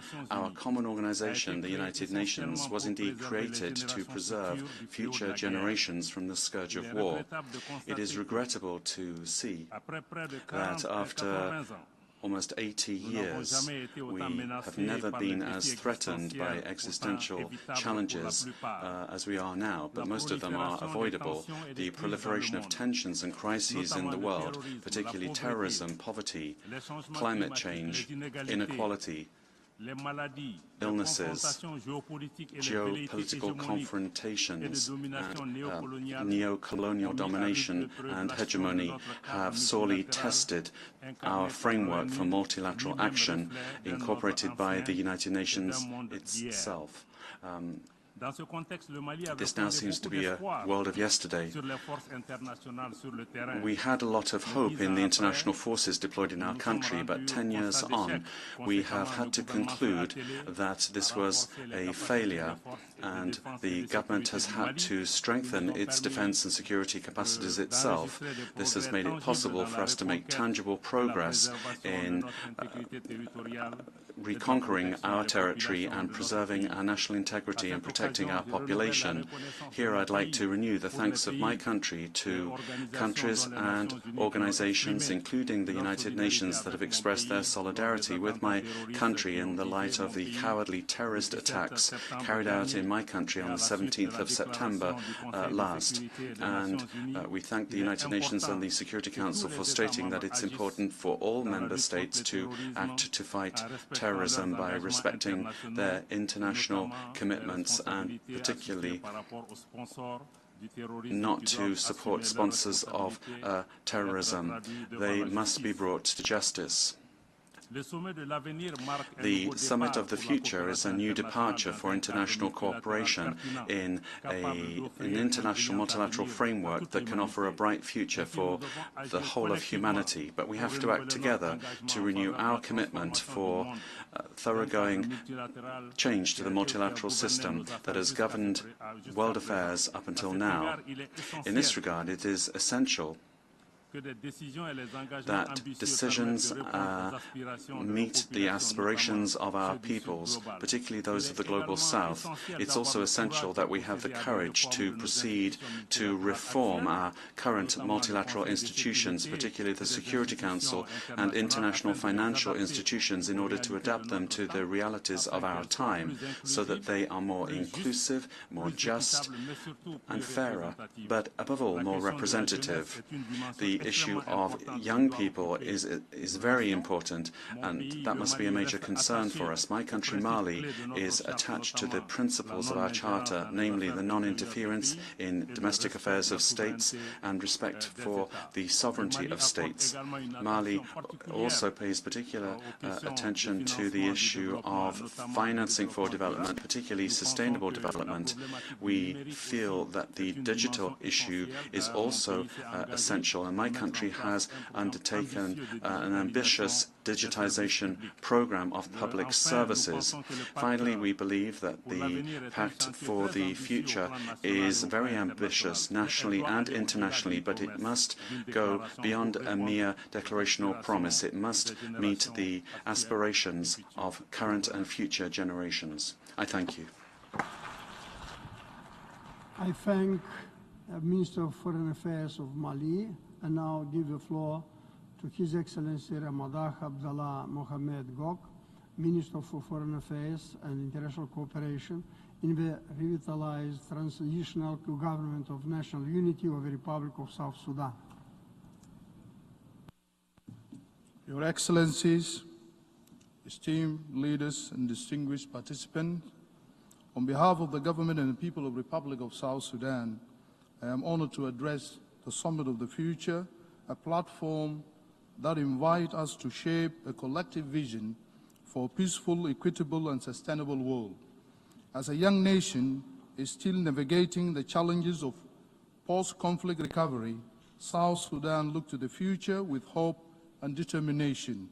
We are committed to playing our role in ensuring that future generations inherit a world where peace, opportunity, and dignity are accessible to all. In this regard, we wish to highlight the following priorities. South Sudan's journey has taught us that peace is a base of everything and the base of progress. We call upon the international community to continue supporting efforts for peaceful conflict resolution, dialogue, and reconciliation in our country and in other countries. The future we envision must be free from wars, and we believe in the power of diplomacy and cooperation in achieving lasting peace. Climate change remains one of the most urgent threats to our future. In South Sudan, the effect of the climate change, flood, drought, and unpredictable weather erupted the livelihood of millions of our citizens. We call for global solidarity in addressing climate change by investing in sustainable agriculture, renewable energy, and environmental conservation to secure a resilient future for our people and the world. The key pillar of future lays in our youth. South Sudan young population is the greatest asset that we have, and empowering them through education, innovation, and entrepreneurship is very essential. South Sudan is committed to fostering a diversified economy that reduces our dependency on oil and open doors for innovation, agriculture, and regional trade. We seek partnership that encourage inclusive economic growth, job creation, and infrastructure development to elevate the standards of living for all our citizens. As we gather at this summit, we stand united with the global community in our commitment to shaping a future that is built on hope, justice, and solidarity. South Sudan is ready to contribute to the global effort of creating a world where all people, regardless of background, geography, of everything, have the opportunity to thrive. Let's seize this opportunity and moment to build a future that we all aspire to. I thank you all. I thank Minister for Foreign Affairs and International Cooperation in the revitalized transitional government of national unity of the Republic of Sudan, South Sudan.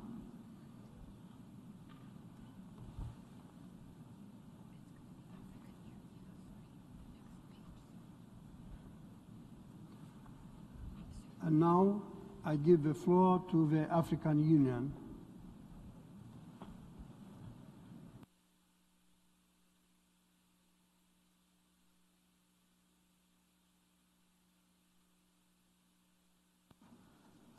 Excellences, Monsieur les chefs d'État et de gouvernement, Excellencies, heads of state and government, Your Excellency Philemon Yang, President of the United Nations General Assembly, Your Excellency Antonio Guterres, my United Nations Secretary General, ladies and gentlemen. Allow me to commend the Secretary General for his tireless commitment to overcome global challenges, which are more complex every time and every day, and they threaten the existence of humans and other life forms more and more. The Summit of the Future, here we are, created and organized under your impetus, dear Antonio, and it can claim the honor of having accurately reflected the issues at stake. It completes the picture and the context through providing the best solution to successfully overcome the obstacles in our way. The solution is the adherence of all member states of the United Nations to the principles of multilateralism, solidarity, not hostility, the respect, not scorn, peace, not war, sharing, not exclusion, freedom, not servitude, equality, and not supremacy. Excellencies, ladies and gentlemen, clearly declining for a certain amount of time, over recent times, multilateralism has been eclipsed under unilateralism and has led to a return of a policy of power struggle. We welcome the Pact of the Future because it builds its deployment around a rejection of this approach. It plans on renewing and strengthening the confidence of states in multilateralism. This position has been constantly defended by the African Union, and hence its interest to fully adhere to the 5 sections of the Pact, and indeed the 60 actions recommended by the Pact, particularly the Global Digital Compact, cut across the 7 aspirations of the 2063 Agenda.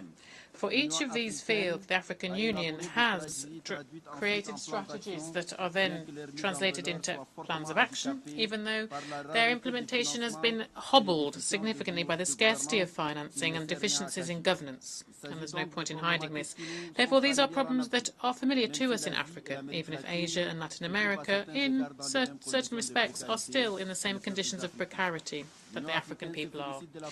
The African Union welcomes the philosophy of the Pact, which seeks to take into account the specific aspects of developing countries, island states, landlocked countries and LDCs, the majority of which are in Africa. Excellencies, ladies and gentlemen, while the African Union welcomes this holistic approach that embraces and reflects the whole landscape of the challenges to come, it is no less does it also ask profound questions on the ways of implementing all of these actions. A lot of promises have been made, even though they have not necessarily been followed up on. Let's hope that this time the wealthy keep their promises and Africa and other parts of the world themselves can be sources of intelligence, motivation, willingness and necessary solidarity for it to become an emergency economy and save their economies. Safeguarding an environment that is enabling for this and the conditions for success of the digital revolution are the best keys for the future. The hymns currently sung today by hundreds of millions of young Africans is resonant, and this is a question of renaissance. The next G20 in Africa will be represented, where Africa will be jointly represented by the African Union and Republic of South Africa. The speaker's microphone has been cut off.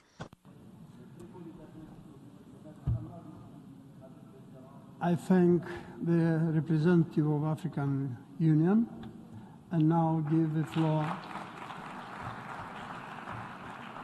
to Her Excellency Diana Elena Mondino, Minister of Foreign Affairs, International Trade and Worship of Argentina.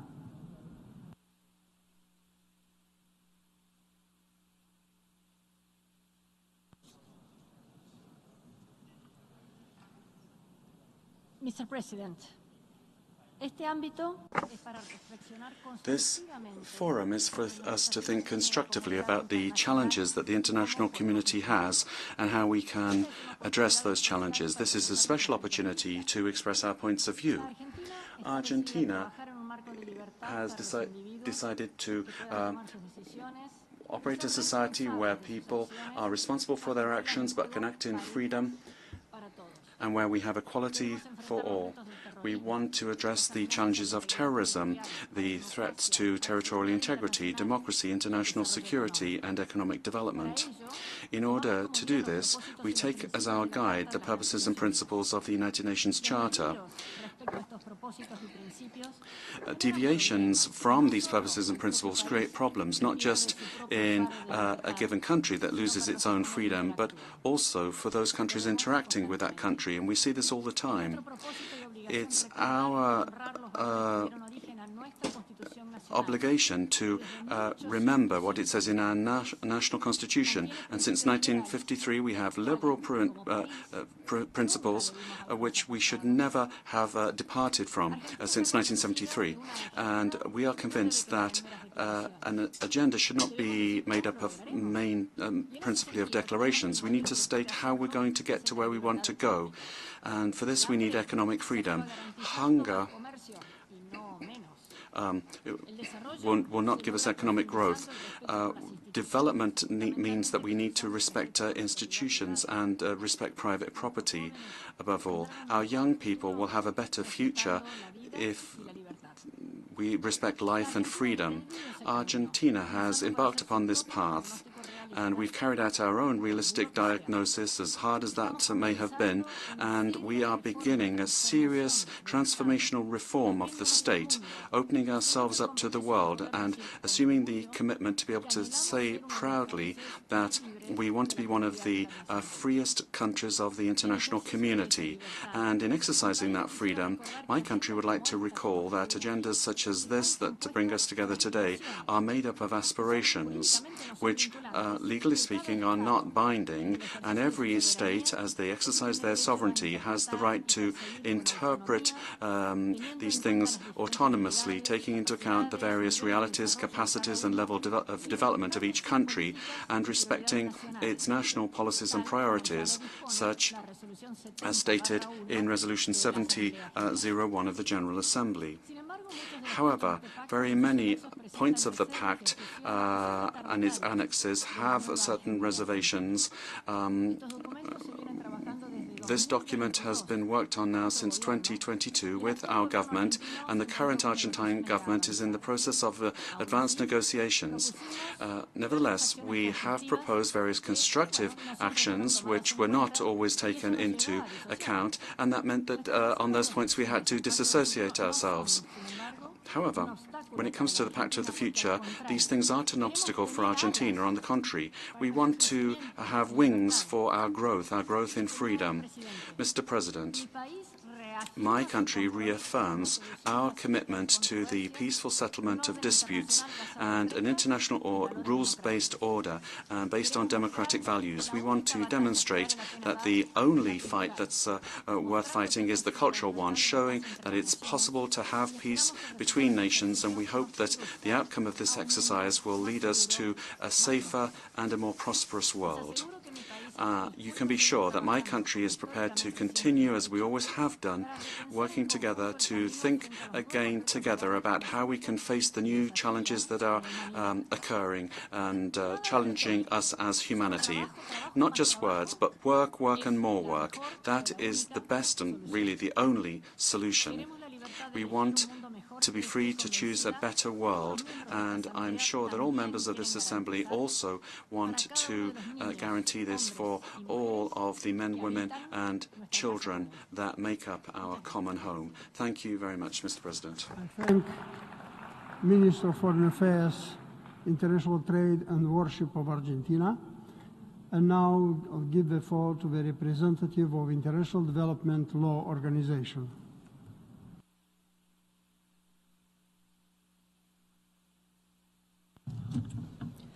Mr. President, Excellencies, it is a pleasure to participate in the summit on behalf of IDLO, the only global intergovernmental organization exclusively devoted to promoting the rule of law to advance peace and sustainable development. The commitments in the Pact for the Future, together with the Global Digital Compact and the Declaration on Future Generations, can help tackle our biggest challenges and build a renewed multilateralism, but only if we work together to make them a reality. IDLO's 40 years of experience, partnering with some 100 countries, has shown us that the rule of law is key to delivering on the bold ambition of this summit. Let me share 3 reasons why. First, the rule of law is critical to rebuilding public trust. The unmet demand for justice is at the root of multiple crises around the globe. The rule of law helps ensure fairness, accountability, and transparency. People-centered justice systems protect the rights of the least powerful and give people confidence that institutions are working in the interests of all. The inclusion of women, youth, and other historically excluded groups is essential for the whole of society approaches needed for lasting peace and sustainable development. Secondly, the rule of law, most prominently reflected in Goal 16, can accelerate progress across the whole 2030 agenda. The rule of law principles of inclusivity, equity, and non-discrimination are incorporated throughout all 17 SDGs. Effective laws and accessible and accountable institutions are essential for implementation. Finally, the rule of law is key to reinvigorate and repurpose multilateralism for the 21st century. The rule of law at the international level, as enshrined in the Charter, guarantees the sovereign equality of member states and is the basis for the preservation of international peace and security. A multilateral system that is fit for the future requires rule of law-based solutions to deal with complex transnational challenges, including climate change and the regulation of frontier technologies such as AI, to ensure that progress is rights-based and avoids creating new forms of inequality. For these reasons, IDLO welcomes the many references in the Pact to the rule of law, justice, human rights, and the promotion of gender equality. We hope that these words will be backed by tangible action and financing in national budgets and ODA. We look forward to the linkages with the Financing for Development Conference next year. IDLO remains committed to collaborating with all partners to work towards a more peaceful, just, and sustainable world through the rule of law. There is no better investment that we can make in our collective future, and it is the best way for us to stand in solidarity with future generations. Thank you. I thank representative of International Development Law Organization and now give the floor to the representative of United Nations Development Programme.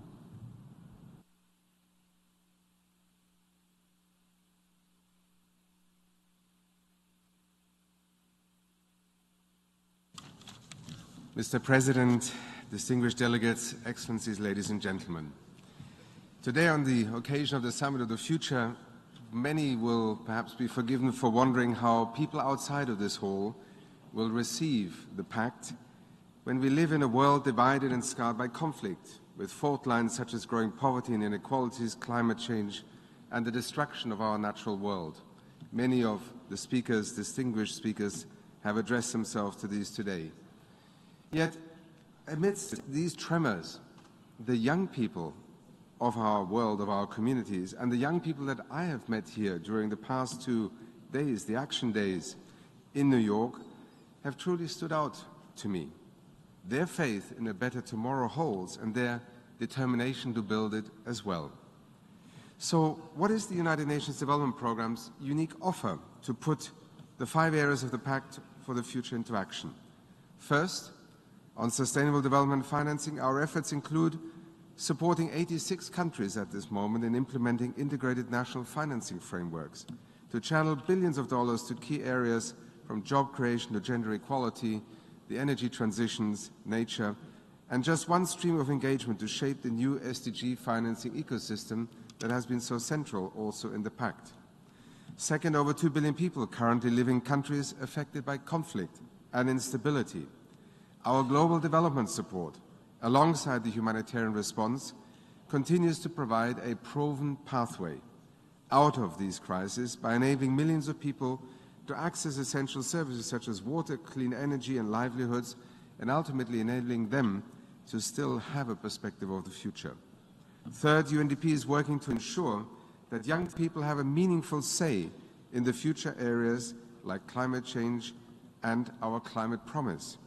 This initiative is now the vehicle through which the UN family is mobilizing support to 125 countries to advance their NDCs that can still give our next generation the hope to limit global warming to 1.5 degrees. Fourth, in this age of opportunities, digital technologies spread quickly but not evenly. Yesterday's SDG Digital Day was a remarkable convening of leaders from the entrepreneurial world, big business, but also startups, government, regulators, policymakers, citizens. Our ability to turn this opportunity that the summit also with the Compact has focused on is central to the promise to these young people. UNDP's expertise will help advance the Global Digital Compact to realize that brighter digital future for everyone, everywhere, by accompanying dozens of countries on their digital transformation pathways. I would like to thank all countries represented here in the General Assembly Hall for the confidence and the trust that you continue to place in the development promise of the United Nations. Thank you. I thank the representative of the United Nations Development Programme, and now I give the floor to the representative of World Health Organization.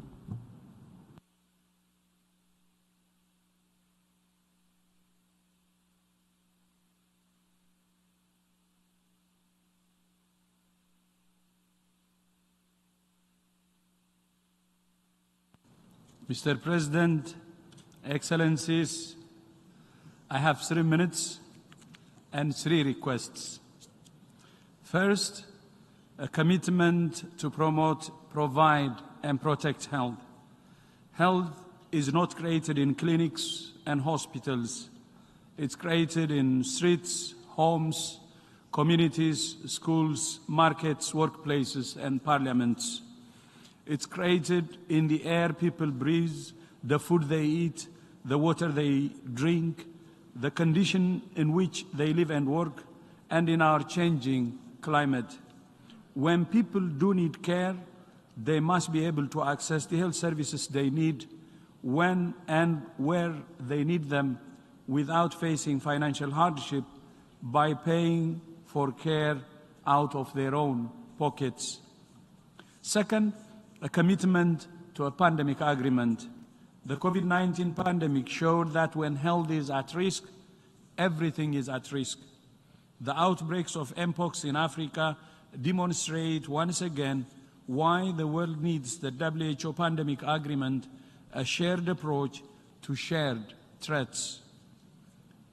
There are those who say the pandemic agreement will cede sovereignty to WHO, giving it the power to impose lockdowns or vaccine mandates. This is not true. It's a fake information. The agreement is being negotiated by countries for countries and will be implemented in countries in accordance with their own national laws, period. And third, a commitment to peace. This time last week, I was in Adre on the Chad-Sudan border, which more than 640,000 Sudanese have crossed in search of safety and food. These are among more than 12 million people displaced.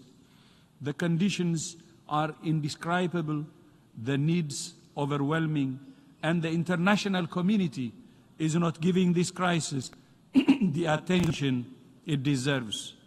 WHO is working with our partners to deliver aid to Sudan and meet the health needs of both refugees and the host communities. But what the people of Sudan need more than aid, like the people of Gaza and Ukraine, is a ceasefire, a political solution, and peace. Because there is no health without peace, and there is no peace without health. A commitment to promote, provide, and protect health, a commitment to pandemic agreement, and a commitment to peace. Thank you so much. I thank the representative of World Health Organization. and now give the floor to the representative of United Nations Office for Project Services.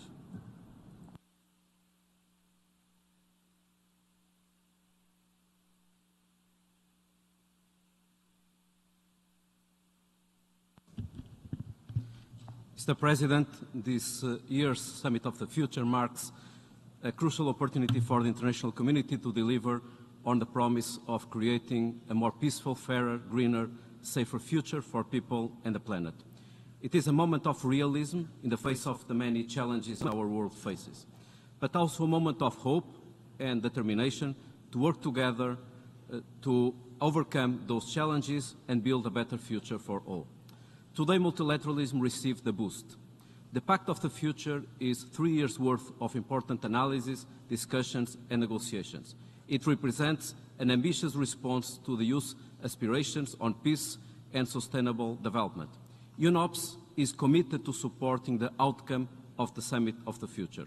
Through our focus on practical solutions, we support our partners to respond to conflicts and crises, deliver sustainable development and advance climate action, responding to needs now while building the foundations for a sustainable and peaceful future. We do this by supporting our partners to implement projects through our expertise in infrastructure, procurement and project management. Mr. President, we already have a vision of the future we want for people and the planet, yet our progress is painfully slow. Finance and policy gaps are a part of the problem. But to succeed in delivering, we all need to better understand and respond to the challenges of implementation, particularly where needs are greatest, including in fragile and conflict-affected contexts. UNOPS stands ready to bridge the gap that exists between ambitions and reality on the ground, always working in partnerships, always driven by the commitment to fight inequalities and to provide opportunities for the most vulnerable. We take this opportunity to reiterate our commitment to young people and future generations as part of this journey. We are determined to support efforts to create a world where every child and young person can thrive and reach their full potential. A world where the voices of the youth are heard and where they are an active part of our collective efforts to find sustainable solutions to our shared challenges. Our future hangs in the balance. We owe it to the present and future generations to act collectively, responsibly and decisively, to deliver peace and prosperity for people and the planet. UNOPS is committed to this effort. Thank you. I thank representative of United Nations Office for Project Services, and now I give the floor to the representative of United Nations Industrial Development Organization.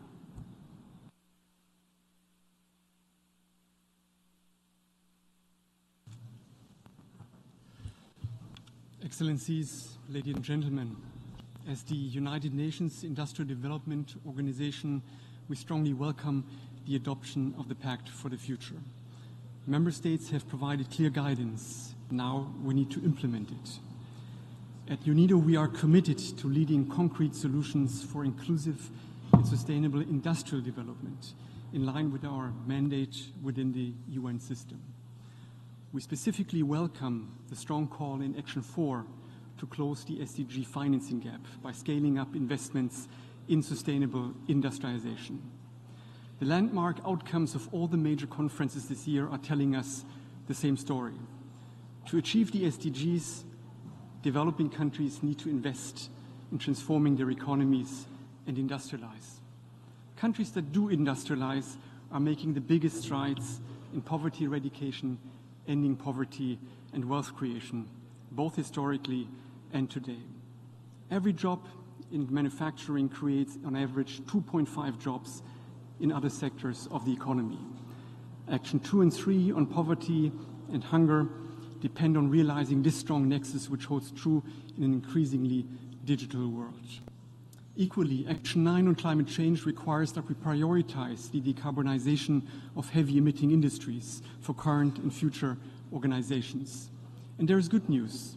Industry is already part of the solution and the driver of green innovation today, with industrial firms holding nearly 60% of green patents globally.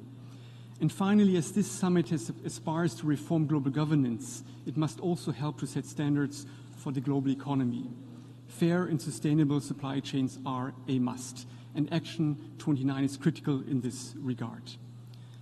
Excellencies, UNIDO is already actively working towards these and other actions in the Pact.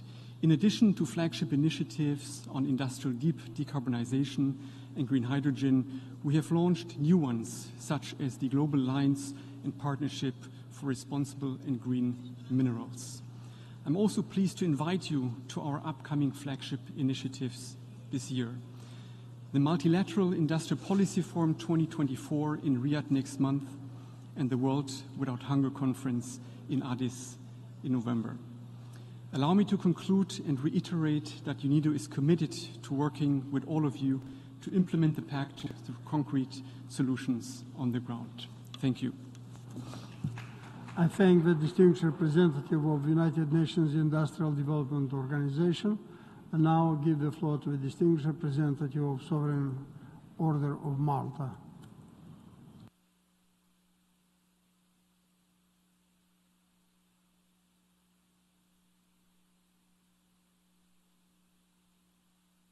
Mr. Speaker, heads of state and government, excellencies, ladies and gentlemen, the Sovereign Order of Malta is one of the most ancient institutions in the world, with more than 900 years of service to those in need. And we are honored to join in this summit and to subscribe to the Pact for the Future. We share with a sense of hope and determination that inspires the Pact in looking in positive terms and with confidence at the future. Technology and scientific innovation, artificial intelligence in particular, may carry substantial improvements and advances for humankind. We should never lose sight, however, of the most vulnerable and disadvantaged groups in our societies. Leave no one behind corresponds indeed to the core and the inspiring source of the historical mission of the Sovereign Order of Malta, and must represent an imperative for the whole international community. The overarching goal of the eradication of poverty should thus remain at the heart of international efforts to achieve the Sustainable Development Goals. No progress at the economic and social level can be achieved without preserving and strengthening the system of multilateral cooperation centered around the United Nations. We renew our appeal for respect for international humanitarian law. Tragic elements and events connected with wars, conflicts, internal strife, where civilians and relief operators are subject to and even become deliberate targets of military attacks. Violence and acts of inhuman treatment are wholly unacceptable. The Sovereign Order of Malta is determined to continue its mission for the benefit of those who should not be left behind. We serve the sick, the poor, the disadvantaged on every continent, based upon the principles of neutrality and impartiality, without discrimination as to nationality, religion, or gender. Among our most significant emergency operations, I wish to recall those in Ukraine and now Gaza, where we provide food and other aid in cooperation with the Lateran Patriarch of Jerusalem. The Order attaches utmost importance to the goal of safeguarding and promoting religious freedom. Religions, dialogue amongst them, and the work of faith-based organizations can be powerful vehicles of conflict mediation, social advancement, and sustainable development. Together, we can accelerate progress toward a future where dignity, human rights, access to health, and education are realities for all, leaving no one behind.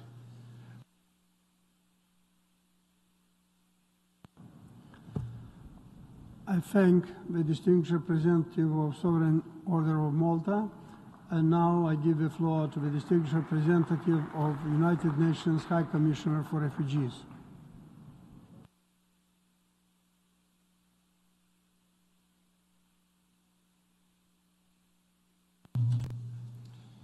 Thank you, Mr. President.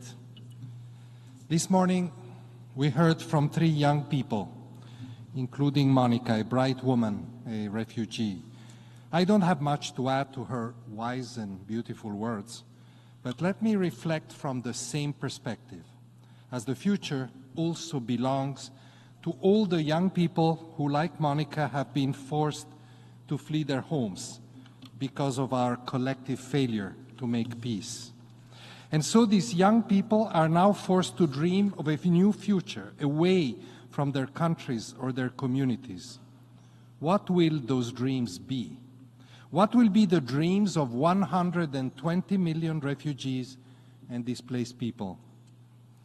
We have the opportunity to help them shape the future, especially those for whom it brings fear as much as hope. We have the opportunity to say that we refuse to let refugees bear the price of our failures, that we refuse to abandon those countries and communities that have been hosting refugees decade after decade.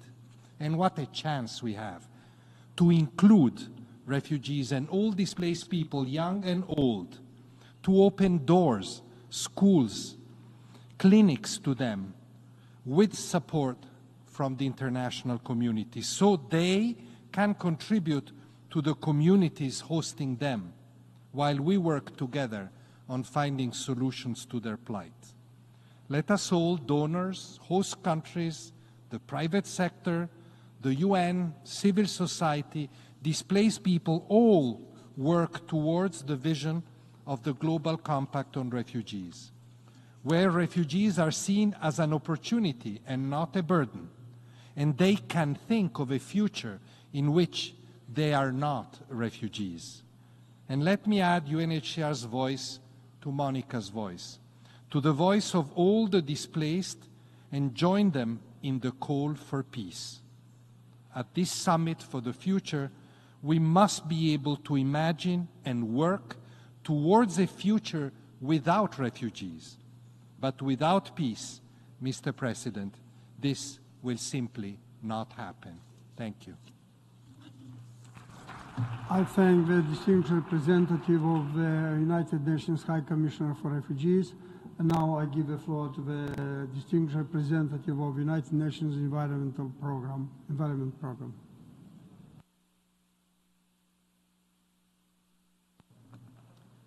Excellencies, as environmental, technological, and social change join forces to disrupt human, planetary, and economic health, we must not just prepare for the future, we must shape it so that coming generations can live in peace, prosperity, and equity. This summit and the Pact for the Future that emerges from it can help us do exactly that. The Pact acknowledges that there can be no sustainable future, no economic stability without a healthy environment. Action 10 calls for a shift to a world in which humanity lives in a harmony with nature, a world with healthy lands, water, and oceans, a world with stable climate, a world free of pollution, a world in which humanity sustainably and equitably uses resources. Now, commitments have already been made to deliver this shift in many multilateral agreements that cover the 3 planetary crises: the crisis of climate change, the crisis of nature and biodiversity loss and desertification, and the crisis of pollution and waste. And a new commitment is coming as negotiations on an instrument to end plastic pollution will conclude in Busan this November. UNEP calls on all member states to do their utmost to forge a strong, impactful agreement and quickly move to the adoption, ratification, and implementation. To deliver on all agreements and strengthen sustainable development, we must operationalize the human right to a clean, healthy, and sustainable environment. We must commit to financial and economic transformations that build equity and resilience. We must ensure circularity and sustainable consumption and production, including in the energy transition and digital transformation. And we must adopt One Health approaches that improve human, animal, and planetary health at the same time. And finally, we must identify and respond to the emerging challenges that cause disruptions. Member States can count on UNEP's science, our support, and our advocacy as they seek to deliver on the actions that will be reflected in the outcomes of this summit, and so shape a sustainable future for the benefit of every person on this planet. Thank you.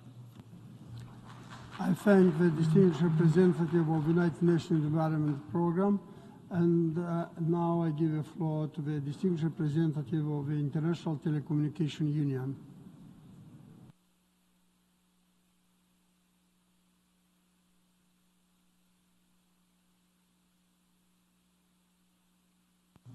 Mr. President, Excellencies, ladies and gentlemen, today is a momentous day for digital, following yesterday's amazing Digital Action Days, as just mentioned by the UNDP administrator.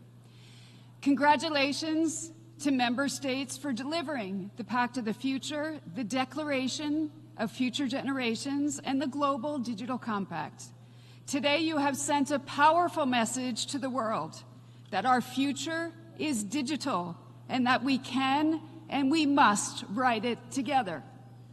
ITU, as the UN Agency for Digital Technologies, will be with you every step of the way. We stand ready to support the implementation of the Compact, just as we did 20 years ago with the World Summit on the Information Society. Now, like then, our common mission is to bridge the digital divides, because we can no longer tolerate that in an age of unimaginable digital opportunities, where innovation in areas like artificial intelligence and space continues unabated, 1/3 of humanity is still unconnected without a voice. Nor can we accept that countless others are left behind because for them, the digital experience isn't affordable enough, isn't relevant enough, or isn't safe enough. And now, like then, we must balance the challenges that we face with the opportunities before us. Today, we say no to digital inequalities and yes to digital opportunities. For ITU, this means ensuring that the radio frequency spectrum and the associated satellite orbits, the building blocks of advanced global communications, are shared equitably and sustainably for all of humanity. Strengthening international standards at a time when they are taking center stage in global governance discussions, and supporting global digital development from AI to cybersecurity, digital literacy, e-waste, emergency telecommunications, regardless of where countries are in their digital journey. Ladies and gentlemen, the future of development, the future of humanity is digital. As we look to 2030, let's turn the vision of the Pact for the Future and its Global Digital Compact into a lasting reality. Let's redouble our efforts to advance universal meaningful connectivity and sustainable digital transformation, ITU's 2 strategic goals, and the cornerstones of an inclusive and responsible digital future. Let's rescue the SDGs with digital. Thank you. I thank the distinguished representative of the International Telecommunication Union, and now give the floor to the distinguished representative of Food and Agriculture Organization.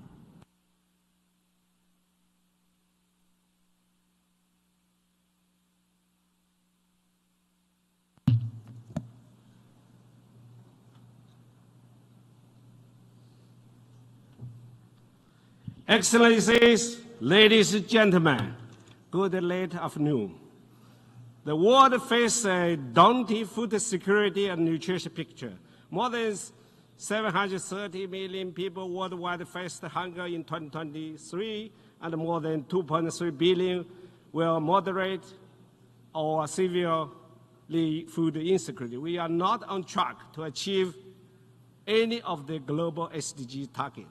And we see that huge inequality persists along the various dimensions, including wealth, gender, rural areas, and accessing assets and opportunities. The future we want is a future that is food secure for all, for our planet, for our prosperity, and for the future generations to come.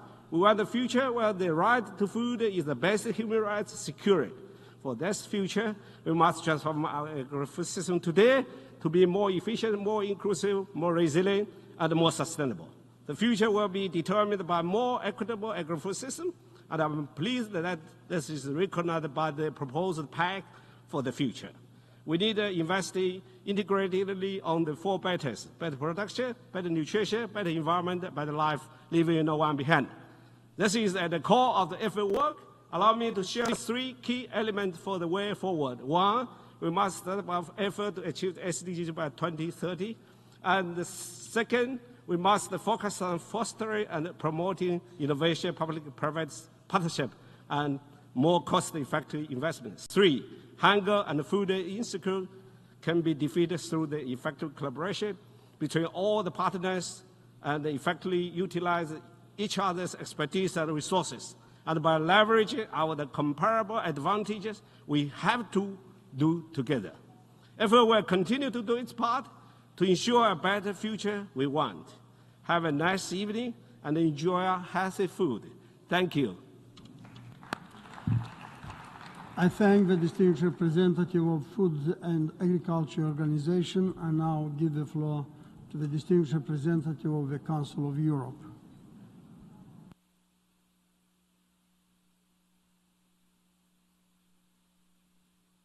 Mesdames et Messieurs, Excellencies, ladies and gentlemen, the Council of Europe, represented here, has a mission to promote and protect human rights, democracy, and the rule of law throughout the European continent, and of course, beyond the continent, with everyone who shares the same values.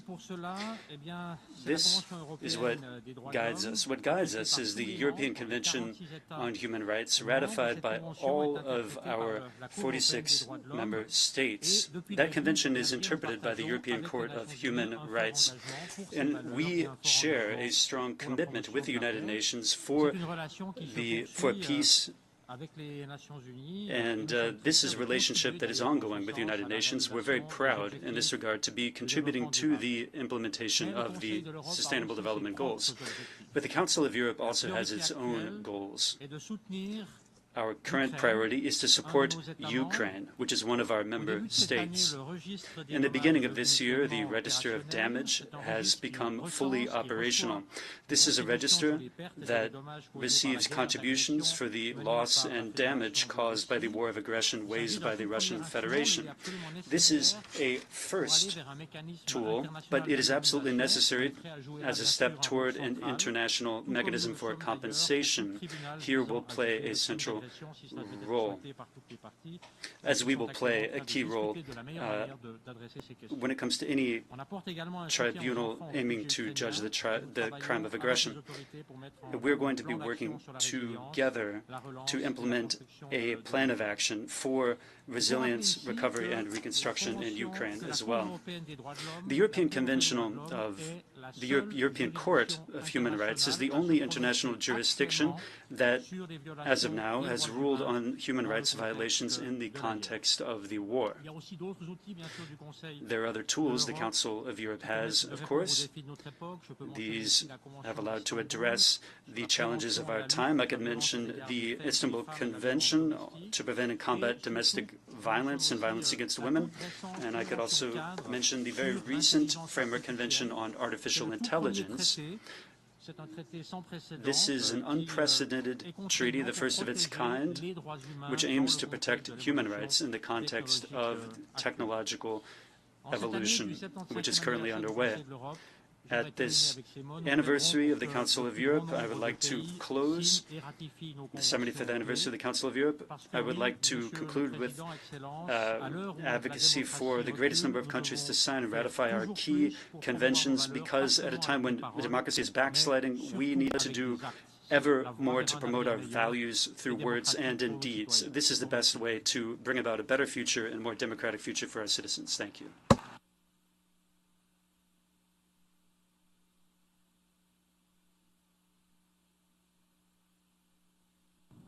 I thank the distinguished representative of Council of Europe, and now I give the to the distinguished representative of World Intellectual Property Organization.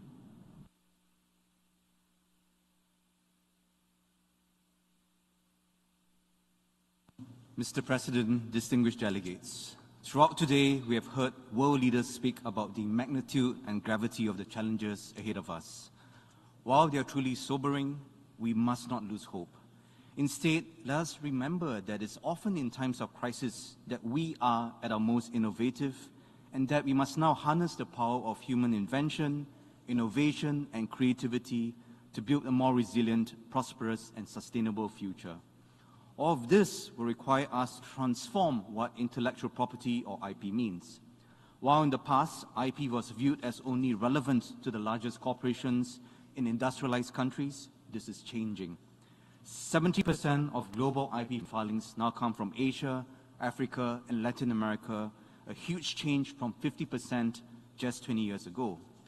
At the same time, as more and more countries use digitalization, entrepreneurship, research, and technology to drive growth, IP is shifting from a technical area of interest only to experts to an increasingly important cornerstone of economic and trade policy, a catalyst for growth and development, and a key enabler for addressing our common global challenges. In response, WIPO is transforming the global IP ecosystem. Allow me to highlight 3 areas of work. First, we are evolving the global IP regime so that it is more inclusive and vibrant, as well as bringing the global community together to address cutting-edge issues like AI and IP, and the use of IP as a collateral. In May, we made history when all 193 member states agreed by consensus on a new treaty on IP, genetic resources, and associated traditional knowledge. This is not just a victory of multilateralism, but also shows that the global IP system can be both pro-inclusivity and pro-innovation. Second, bringing IP to all. In the past 2 years, we have launched WIPO's first IP and Gender Action Plan, our first IP Youth Empowerment Strategy, and transform our development assistance, including a graduation package for LDCs, and rolling out over 80 customized projects that have uplifted thousands of beneficiaries around the world. These efforts are meeting growing demand for IP knowledge and skills. Over the past 4 years, the WIPO Academy, the world's largest provider of IP education, trained over 500,000 people, over 80% from developing countries. Third, connecting the world. Our international registries facilitate the cross-border movement of hundreds of thousands of technologies and solutions each year, while WIPO Green, our global tech matching platform for climate change technologies, accelerates the deployment of such solutions around the world. Covering 130,000 technologies from over 140 countries, it is the largest climate change tech platform in the UN system. To conclude, IP is no longer just about technical IP laws, but also a catalyst for progress, opportunity, and sustainability. WIPO pledges to work with everyone to harness the power of IP, innovation, and creativity to support the aims of this summit. Thank you very much. I thank the distinguished representative of World Intellectual Property Organization, and now give the floor to the distinguished representative of the International Organization for Migration.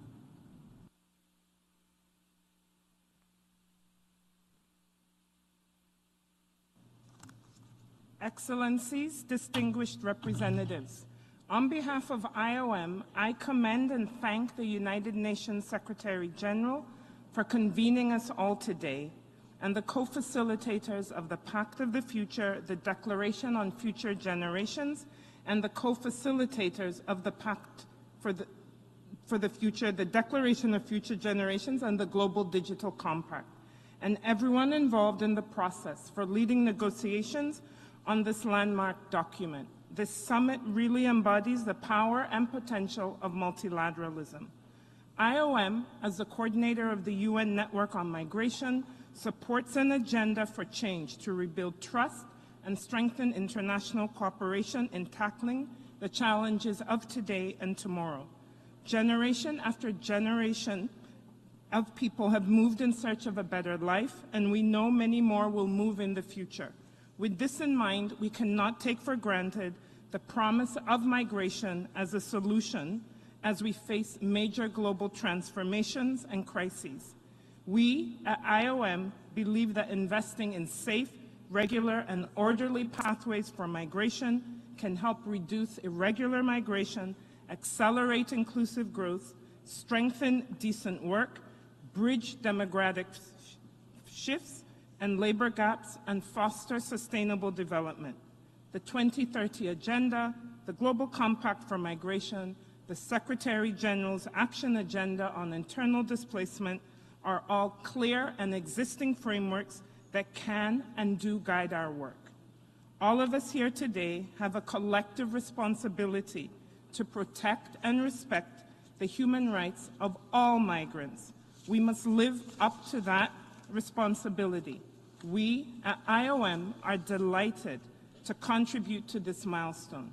I reiterate our unshakable commitment to support and work with people on the move and all our partners towards safeguarding our shared future. I thank you. I thank the distinguished representative of International Organization for Migration, and now I give the floor to the distinguished representative of the Parliamentarian Assembly of the Mediterranean.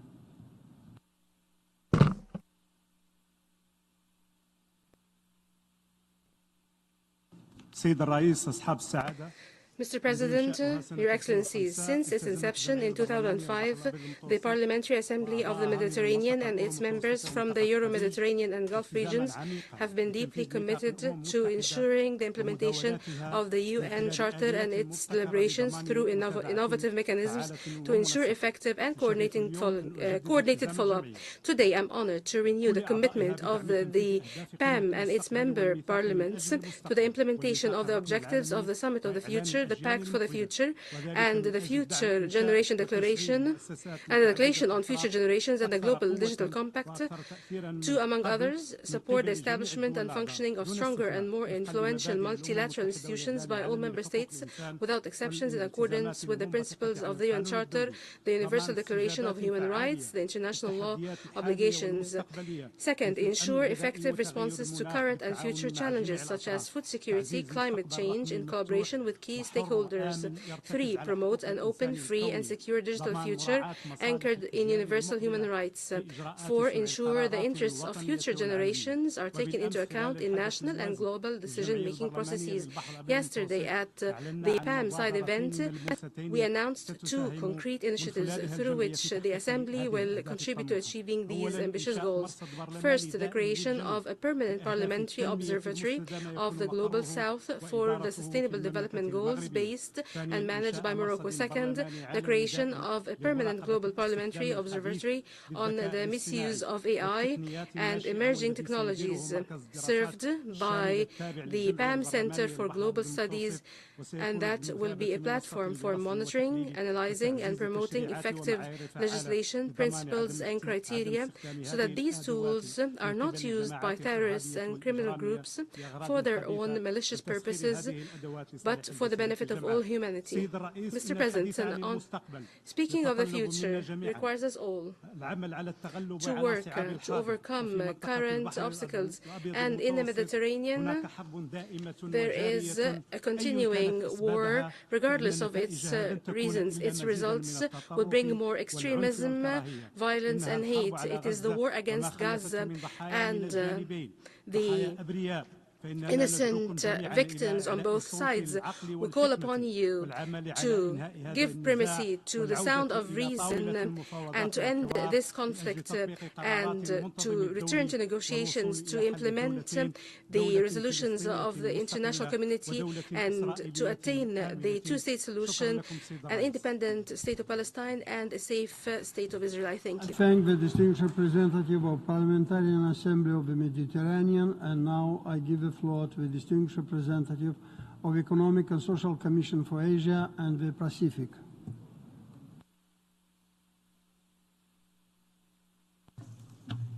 Mr. President, Excellencies, distinguished delegates, the future belongs to our next generation.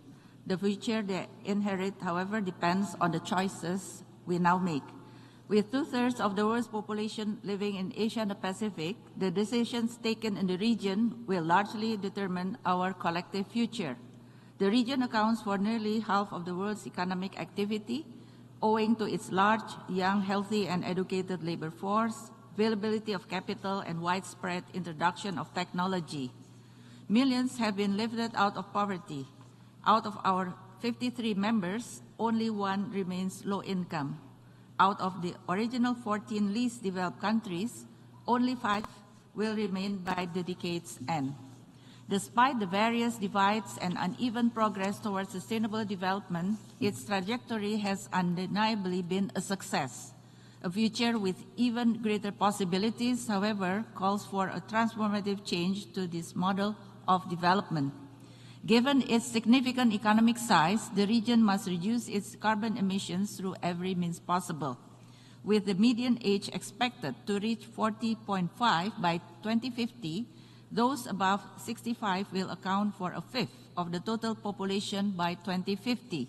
Without further expansion of labor force, we must now fully draw upon the resources that we already have, including women, seniors with the interest in remaining in the workforce, and persons with disabilities. With the anticipated drawing down of savings and pensions by retirees and increased demand for social safety nets, an equitable social security system must be established while we are still benefiting from the demographic dividend. Addressing financing gaps as well as debt servicing and mobilization of private sector investment now will be critical. Given the declines in labor force as well as domestic savings, improvement in the quality of life will increasingly depend on the harnessing of technology. Equitable access to new technology, including AI, will shape our collective future. Robust governance and universal connectivity are prerequisites to this inclusive technological transformation. Mr. President, ladies and gentlemen, our future depends on the potential that we invest in our youth. They must see possibilities, participate in decision-making, and seize opportunities before them. As the Regional Commission for Asia and Pacific, we identify emerging issues and propose solutions, among others, on energy transition pathway, sustainable financing, and inclusive businesses.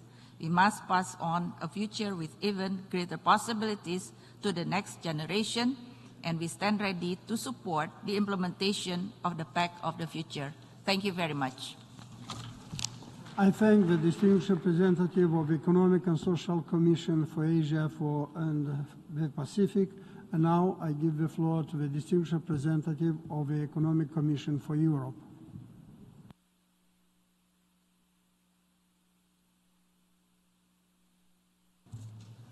Mr. President, Excellencies, ladies and gentlemen, we are building the future today, step by step, and this is why a strong emphasis on action is essential.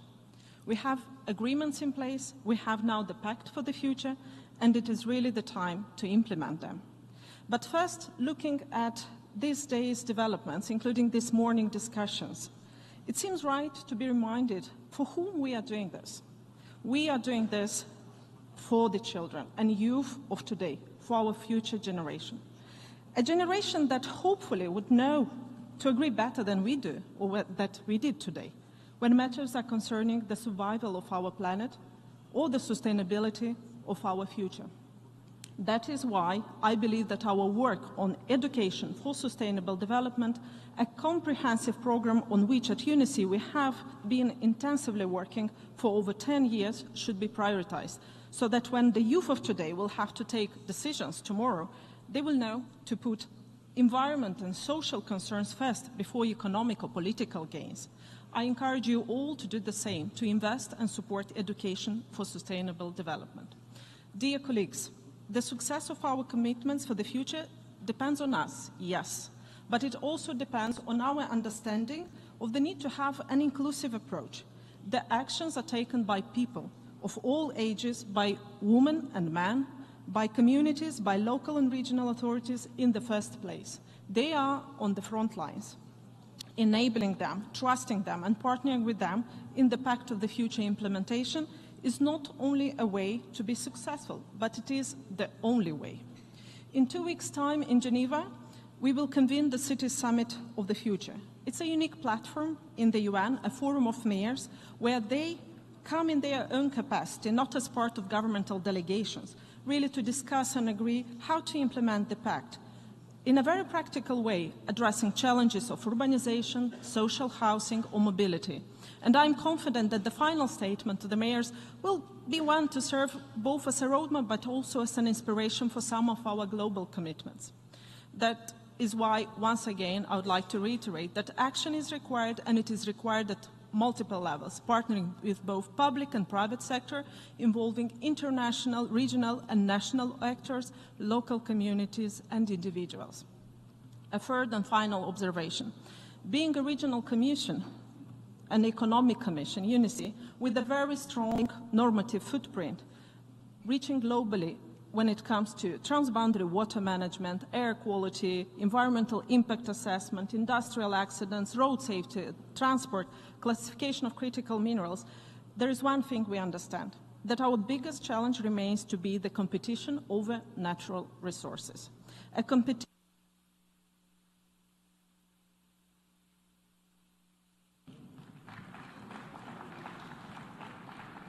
Agradezco a la representante de la I thank the representative of the Economic Commission, Social Commission for Europe, and I now give the floor to the Global Fund for Fight against AIDS, Tuberculosis, and Malaria.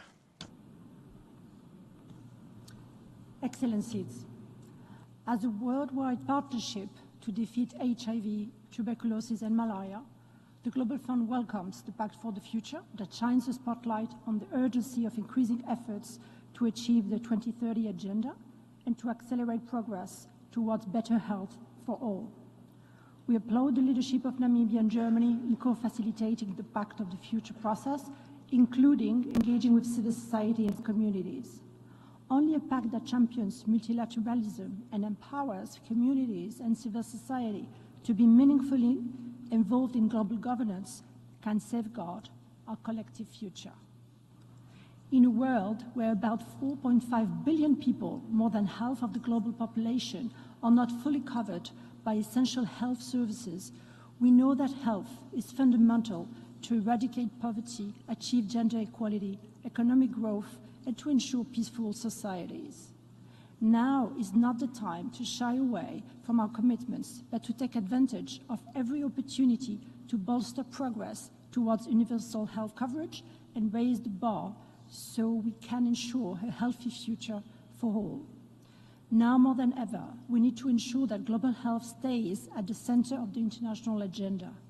We hope that the Pact can help elevate our common aspirations for better health and well-being of present and future generations.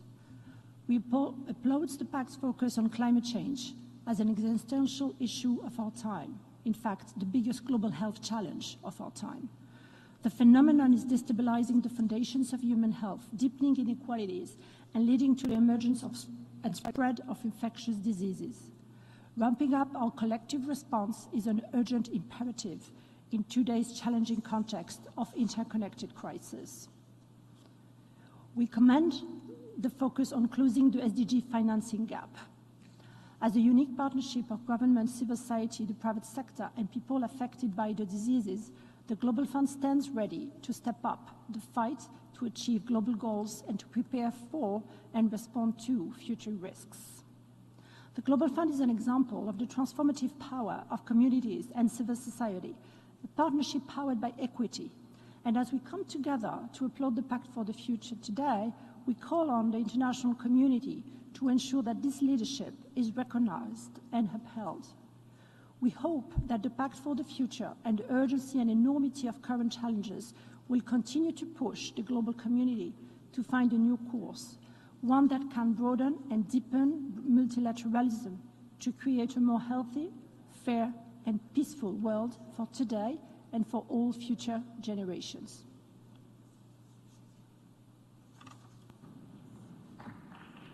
I thank the representative of the Global Fund to fight AIDS, tuberculosis, and malaria. And I now give the floor to the Latin American and Caribbean Development Bank. Excelências, Excellencies, it's an honor to deliver this message on behalf of the CAF, the Development Bank of Latin America and Caribbean, as an observer organization of the United Nations. We are committed with the provisions of the Pact for the Future and the Digital Pact adopted this morning, specifically the adjustments in the international financial system that was referred to. The hope of new generations and the well-being of the population of the planet require rapid and decisive action. Echoing the invitation to this summit convened by the Secretary General to decide on what to do and focus on how, rather. We believe it's important for multilateral development banks and regional ones to be strengthened at all levels and to be able to meet current challenges. For this, the international financial architecture must be efficient in deployment of greater resources to achieve sustainable development. The Global South requires differentiated approaches, innovative, flexible solutions with appropriate financing to confront the triple transition. The size and characteristics of current challenges were not could not be predicted when the SDGs were established. I'm talking about the high level of indebtedness, climate change, and the pandemic. And of course, we in the Development Bank believe that if we had greater capital, we could have the potential to increase resources. It could be a reliable challenge to channel to provide financing to meet specific challenges. Thirdly, to generate efficient programs to those who most need it. We will continue with our role to assist countries by optimizing their tax systems, easing their debt burden, and improving investments. As the CAF is ready to take its part in implementing the renewed agenda that has been discussed at this summit to contribute to the well-being of future generations. Thank you very much. I thank the representative of the Caribbean and Latin American Development Bank, and I give the floor to the International Labour Organization.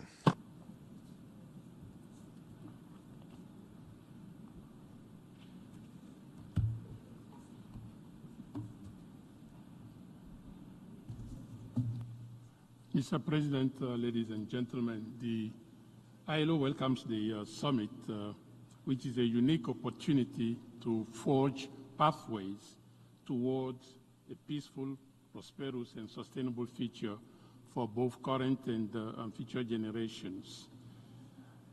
In our interdependent world, no country can solve global issues alone.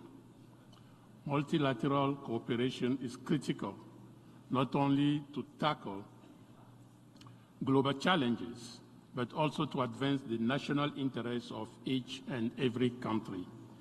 This is essential for the world of work. The world needs a more equitable distribution of economic benefits, more inclusive labor markets, and a universal access to social protection. This requires the multilateral system to work together and the involvement of non-state actors, including workers and employers' organizations. Allow me to recall the ILO Constitution says no lasting peace could be attained without social justice. Hence, ILO, with all its constituents, including the workers and employers organization, embrace the ambition of the UN Pact for the Future, including the necessity and the necessary reforms of the global governance and the financing for development agenda. I would like to specifically recall that in 2023, 20% of young people were neither in employment, nor in education, nor in training. and that, as we are speaking, 3.8 billion people have no access to any single social protection, and over 2 billion people are struggling to make a living in the informal economy. With the adoption of the UN Pact for the Future, you can count on the ILO, as we have done in the past 100 years, to continue to fight for access to decent work and social justice for all, especially the most vulnerable, as it's critical for lasting peace and sustainable development. Thank you. Agradezco al I thank the representative of the International Labour Organization, and I give the floor to the South Asian Association for Regional Cooperation.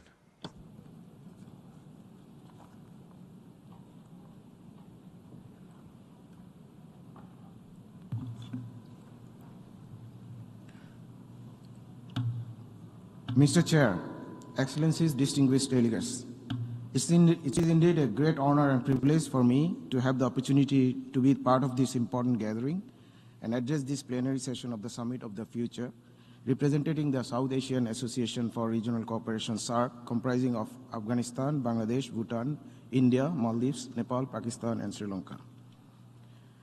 Achieving the post-2015 development agenda, including all the sustainable goals, in the remaining period of 2030 will require an ambitious, comprehensive, holistic, and transformative approach with respect to the means of implementation, synergizing the different means of implementation. It is required enhanced and revitalized global partnership in addressing the shared resources and investment gaps. Regionalism can play a crucial role in the endeavor to achieve the accelerated SDGs. It is through the regional cooperation that we can harness our collective strength, share best practices, and address the specific need of our communities. Each region has its own cultural, economic, and environmental context, and it is essential that we tailor our approaches to fit these diverse landscapes. By fostering the regional partnership, we can create a synergies that amplify our efforts and drive a meaningful progress towards SDGs. We need to secure the significantly enhanced level of resources allocation by combining the traditional development assistance and innovative financing solutions. Development partners must meet the place of the official development assistance, and while doing that, must avoid the double counting of the resources and both climate and development financing. In the meantime, there is a strong need to recognize the importance of addressing the diverse needs and challenges faced by the countries in special situation, in particular the least developed countries and the countries in transition to the middle income. This group of countries are the most vulnerable and resource-constrained group of countries, need enhanced global support to overcome the structural challenges they face for the achievement of the Sustainable Development Goals. Such support should be provided on multiple fronts in synergetic manner, including development assistance, market access, technology transfer, FDI, and debt relief. Mr. President, the linkage between the global prosperity and South Asia, which forms nearly 1/4 of the humanity, cannot be overemphasized. The region, being highly vibrant and diverse, holds an immense potential for global prosperity. With almost half of the population of 1.8 billion below the age of 24, South Asia will have the largest youth labor forces in the world until 2040. This offers the region the potential to drive the vibrant and productive economies. South Asia is on the verge of Agradezco por su intervención a la Asociación de I thank the South Asian Association for Regional Cooperation, and I give the floor to the Conference on Interaction and Confidence Building Measures in Asia.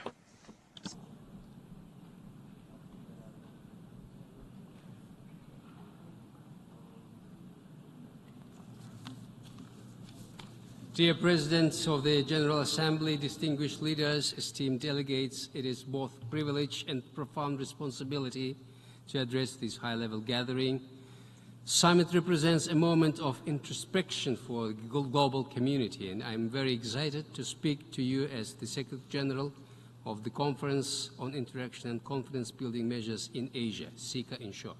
The idea to convene SICA was proposed by Kazakhstan from this very rostrum on October 5th, 1992. Having been founded on the core principles of multilateralism, dialogue, and trust, SICA unites 28 member states covering 90% of Asia, as well as 10 observer states and 11 observer and partner organizations. Through the implementation of SICA catalog of confidence-building measures, we are fostering dialogue among nations with diverse backgrounds, creating an environment where disagreements can be managed through trust, mutual respect, and most importantly, on equal footing.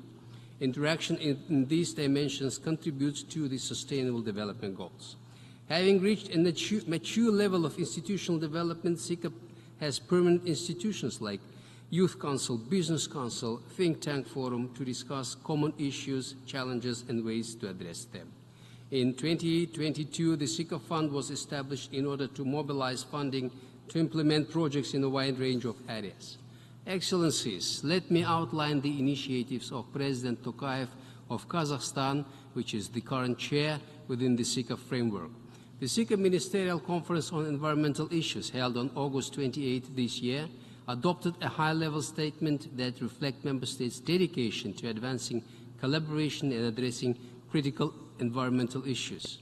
In a few days, we will organize a rally of volunteer movement leaders from SICA countries under the Youth Council. The partnership network of leading universities of SICA will be established rather soon in December at the Ministerial Council meeting in Baku. Member states currently discussing two other ideas, creating the Council on Sustainable Connectivity to address global economic challenges and transforming the Finance Summit into a permanent platform to strengthen cooperation among financial sectors of our member states.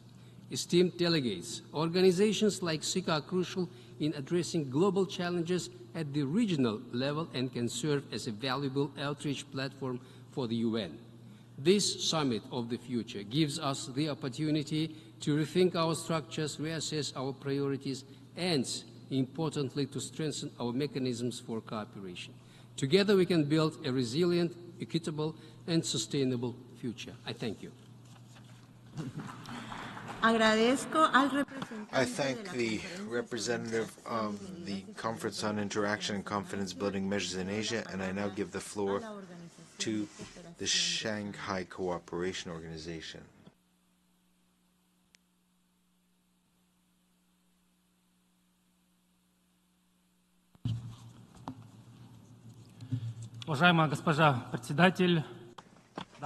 Madam President, ladies and gentlemen, allow me first of all on behalf of the Secretariat of the Shanghai Cooperation Organization to express our gratitude for the invitation and the opportunity to speak at the Summit for the Future. The Shanghai Cooperation Organization was created over 20 years ago. Today it has 26 member states with different status. We call them the SCO family, and over half the population of the world is represented in the organization, a quarter of the surface area and a quarter of the economy. And the organization has huge potential, economic and scientific potential, as well as a huge reserve of natural resources. Working based on Chapter 8 of the UN Charter, the organization is committed to the principle of openness and the Shanghai spirit, which means mutual trust, equality, consultations, respect for cultural diversity, and striving for development. Our organization excludes a confrontational or block-based approach in dealing with regional and international issues. Ladies and gentlemen, today we're witnessing tectonic changes in global policies and international relations. We believe that the best response to today's challenges is to unify efforts to shape a more representative, more democratic, equitable, and multipolar world order based on the principles of international law with the central coordinating role of the United Nations. We call on countries, regional organizations, institutions and structures to set aside a policy of confrontation and mutual threats. It's important to establish honest, open dialogue to unify our efforts to effectively counteract the challenges that are common to for all of us. In this context, this summit is extremely timely. At the Astana summit of the organization in July of this year, an initiative was adopted for unity, for development, which is the contribution of our organization to the summit for the future. We hope that the international community will join us. Member states of the Shanghai Cooperation Organization play a leading role in the area of sustainable development. 2025 has been declared the year of sustainable development by the Shanghai Cooperation Organization. I'd like to also note that achieving a peaceful life for the future generations is the primary task for all of us. We have to approach the 80th anniversary of the creation of the UN with real tangible achievements based on the UN Charter. The Shanghai Cooperation Organization is ready to do its part. Thank you. I thank the representative of the Shanghai Cooperation Organization for your intervention, and I give the floor to the Economic Commission for Africa.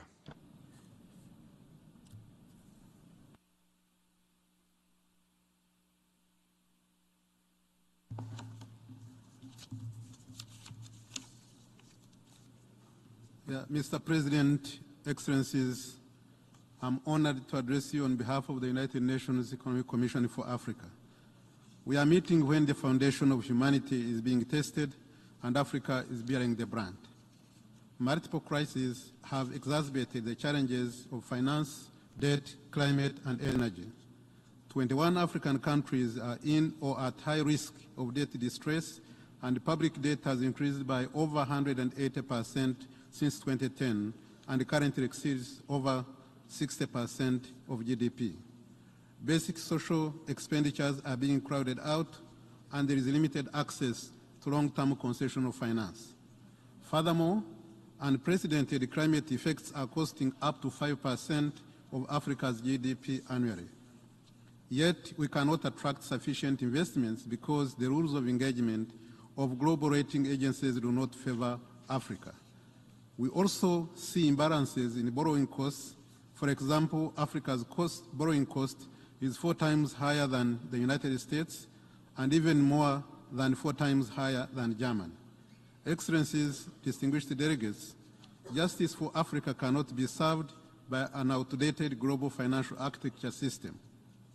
Promises are either not fulfilled or half fulfilled, leaving governments frustrated, young people unemployed, and children without a future of hope and prosperity. Excellencies, if we remain theoretical on the reform of the multilateral system, it will be a disservice to the generations that come after us. Undoubtedly, then, multilateral governance structures must change. Specifically, we need increased representation for African countries, for developing countries, improved transparency, a reflection of the role of emerging and frontier markets and regional multilateral development banks.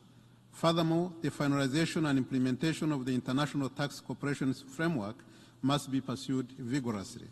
Excellencies, distinguished delegates, Africa can be the global power force if we address the critical gaps for a fair and promising future. We must take deliberate steps to invest in our youth because 1 in 3 young people globally will be African by 2050. Therefore, investments in modernizing education systems, increasing skills in STEM, and integrating TVET in education systems is necessary. And the Global Digital Compact can offer Africa a level playing field. But we must build the necessary infrastructure to take full advantage of this. As I conclude, this is our once-in-a-lifetime chance to demonstrate to the future generations that we got it right. It is my belief that we can make it count. I thank the representative of the Economic Commission for Africa, and I give the floor to the representative of the International Olympic Committee.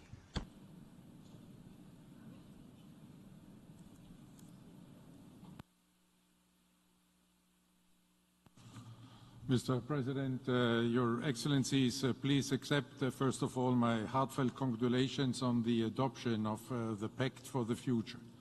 In particular, I would like to thank you for recognizing the role of sport as an important enabler and indeed accelerator to achieve the UN Sustainable Development Goals.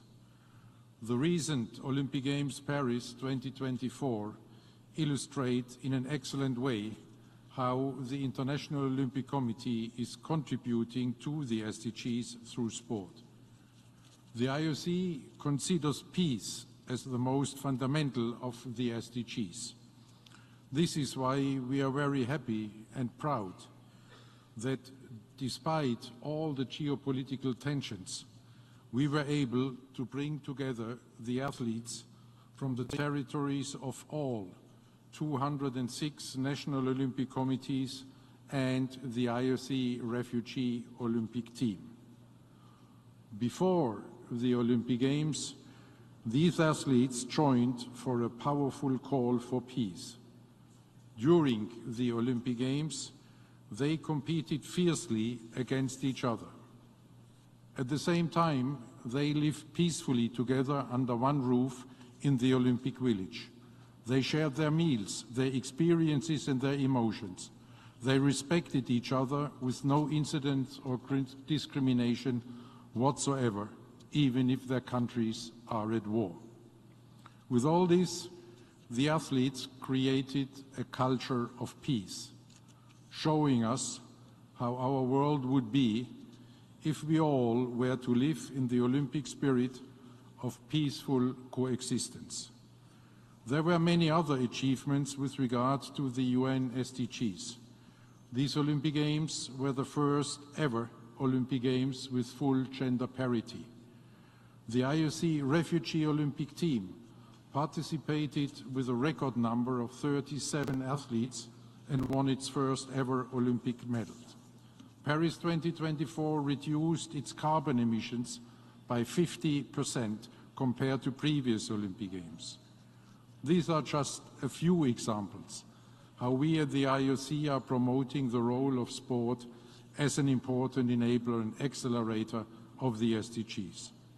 We are ready to continue and strengthen this contribution of sport in the framework of the Pact for the Future, because this pact perfectly reflects our Olympic motto, faster, higher, stronger, together.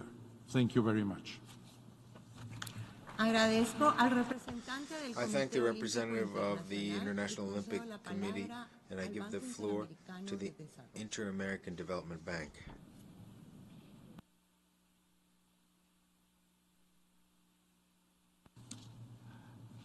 Excellencies, distinguished members, Gabriel Garcia Marquez once said in Spanish, "No es verdad que la gente deja de perseguir sus sueños porque envejecen. Envejecen porque dejan de perseguir sus sueños. Not true that we stop pursuing our dreams as we get old. We get old because we stop pursuing them." As we gather for the summit of the future, our world faces a pivotal moment that demands this youthful energy and relentless pursuit of dreams. Climate change, poverty, and hunger affect billions of people today and the future of our youth tomorrow. Even with drastic emission cuts, global economic output could shrink 19% by 2050. As climate change accelerates biodiversity loss, creating a harmful feedback loop exemplified by historic drought in the Amazon. While 2/3 of the population is under 30, 20% of young people are not working, studying, or training. In Latin America and the Caribbean, over half of the young people who are still poor. And globally, 828 million people suffer from chronic hunger, mostly women and children. But as Garcia Marquez said, a youth-like pursuit of dreams and possibilities can help turn these challenges into opportunities. It is not about problems, challenges, difficulties. It's about opportunities to create jobs, foster innovation, build a foundation for growth, prosperity that satisfies the most basic of human needs. And we need to leap, step forwards, paraphrasing Gabriela Mistral, the Chilean poet and Nobel laureate. Where there is work to be done or a challenge to be faced, it is up to us to step forward, take responsibility, and act where others may hesitate. Today, multilateral development banks are stepping up, coordinating and taking action, leading. We are leveraging our strengths to tackle the world's biggest challenges. We are collaborating like never to deliver concrete results. We agreed on 16 concrete deliverables in our published viewpoint note. We are working as a system, not any system, a system that puts people at the center. We are also working close with the UN.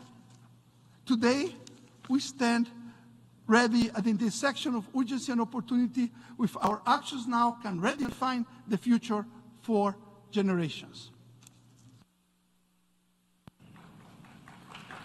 I thank the representative of the Inter-American Development Bank. And I now give the floor to the Economic and Social Commission for Western Asia.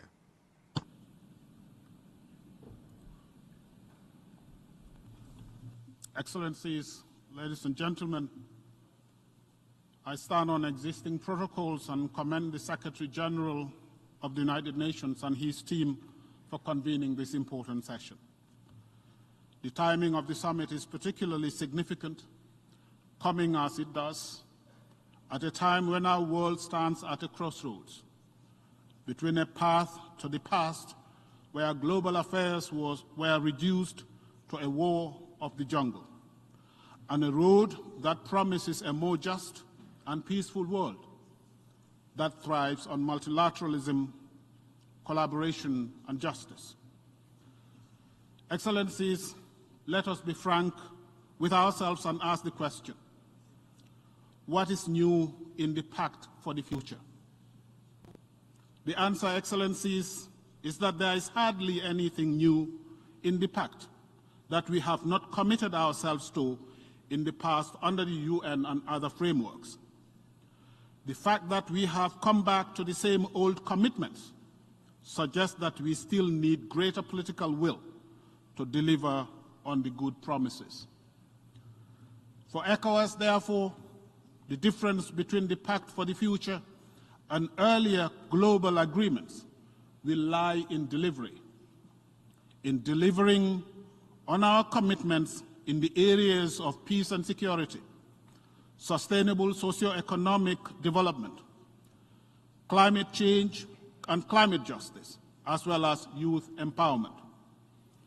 It will also mean concrete action to promote and support our regional unity, not our disunity, our integration, not our disintegration, and a commitment not to turn Africa, especially West Africa, into a zone of proxy conflicts. If we fail to deliver once again, history will look back to this summit, not as the summit of the future, but a summit of the past. This is the choice before us. I thank you for your attention.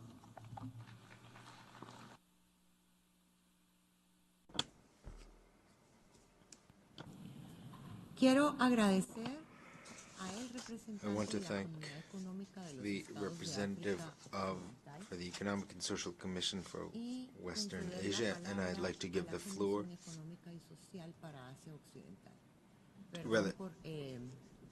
sorry, I want to give the floor. I'm sorry, I misrepresented the previous speaker. Excellencies, distinguished delegates, today we stand at a defining moment in human history, a moment when our choices will shape the future of our world for generations to come. The crises we face are complex and interconnected, challenging the very fabric of our societies and threatening our collective future. But this is also a moment to move beyond managing crisis to shaping a future grounded in resilience, sustainability, and shared prosperity.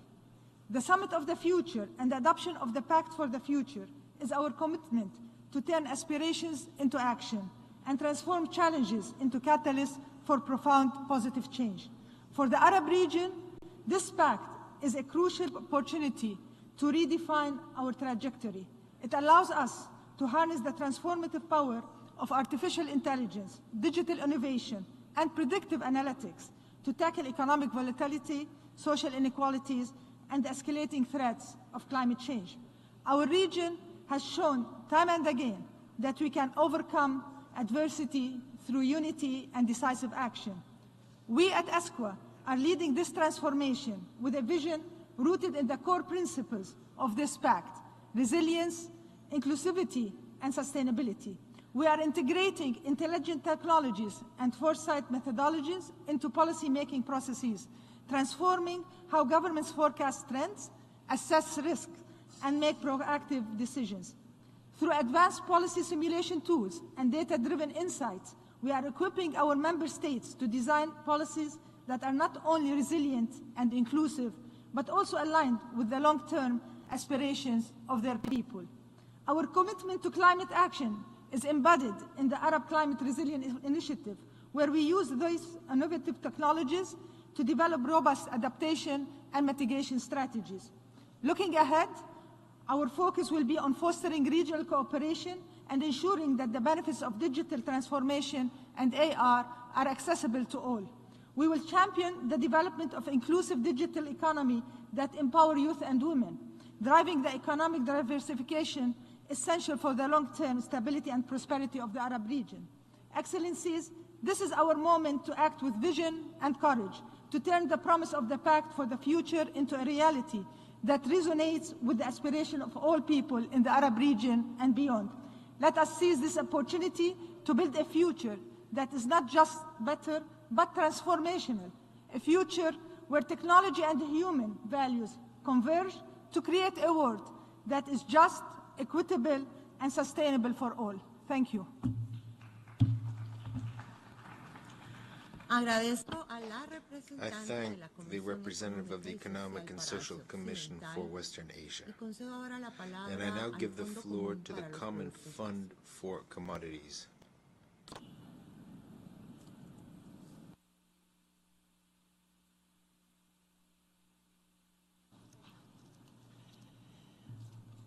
Honorable President, distinguished delegates, Excellencies, ladies and gentlemen, it is with great pride that I address you today on behalf of the Common Fund for Commodities at this crucial summit of the future. We come from the innovation-rich, the Netherlands. We stand here at a defining moment in history where commodities must be transformed from mere resources into powerful catalysts for sustainable development, justice, and ethics within global value chains. Commodity dependence remains a significant challenge for developing countries, with 101 of 191 UNCTAD member states relying on primary commodities for over 60% of their exports, particularly in the great continent of Africa, where this figure reaches as high as 90%. Our pledge to reshape the world's financial architecture with concessional and de-risk finance is more critical now than ever, as it holds the key to unlocking these vital goals. Commodities are the lifeblood of many economies, especially in developing nations, where billions of smallholder farmers at the lowest income levels depend on commodities and commodity-related jobs for their livelihoods. Commodities have the potential to fuel sustainable economic growth, generate jobs, and provide vital revenues while paving the way for a greener, more equitable world. Yet when mismanaged, these very commodities can become sources of environmental devastation, social injustice, and economic fragility. Therefore, it is our moral duty to ensure that justice and ethics are woven into every step of the commodity value chain, transforming them into forces that uplift the societies, contribute meaningfully to the SDGs. The Common Fund has been a vital partner in supporting commodity-dependent countries through numerous projects. Since the adoption of our base of pyramid approach, the CFC has supported 127 projects in least developed countries alone, with a total value of about 189 million and with a direct contribution of US dollar 105 million. These projects have created jobs, improved the livelihoods of countless farmers and smallholders. For example, in Kenya, 10 Census Africa Limited, the world's first fair trade certified macadamia nut company, expects to reach 10,000 new smallholder farmers with Agradezco por su intervención al representante. I thank the representative of the Common Fund for Commodities for his statement, and I now give the floor to the African Development Bank Group.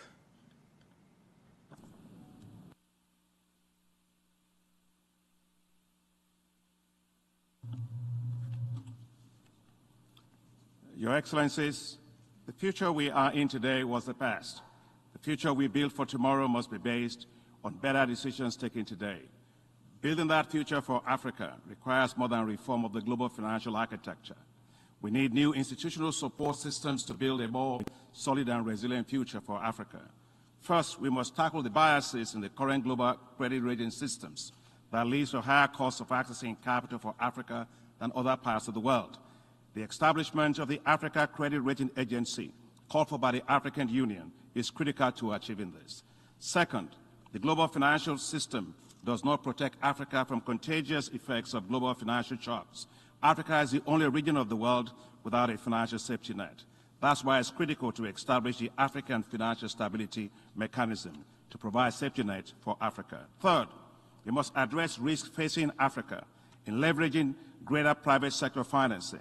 That's why the African Development Bank is pulling all its guarantee instruments into an African Insurance and Guarantee Agency that will deploy risk instruments at scale to bring more investments to Africa. Fourth, we must tackle the rising insecurity in Africa and the rising expenditures on security, which are displacing financing for development. To achieve this, the African Development Bank is working with the African Union to establish security index investment bonds that will be used to tackle the reconstruction of areas damaged by conflicts. And finally, Africa's vast forests, biodiversity, and carbon sinks are the key for saving the world. It is time to properly value the green assets of Africa and include that in the GDP of Africa. Africa must move from being green and cash poor to being green rich through proper valuation of its natural capital in its GDP. These foundations will assure a much richer and wealthier Africa for future generations. They will build wealthier and a more resilient Africa and move it into a future with sound financial structures to bolster its development. The future is Africa's, and we will take it on boldly. Thank you very much. I thank the representative of the African Development Bank Group, and I give the floor to the United Nations Capital Development Fund.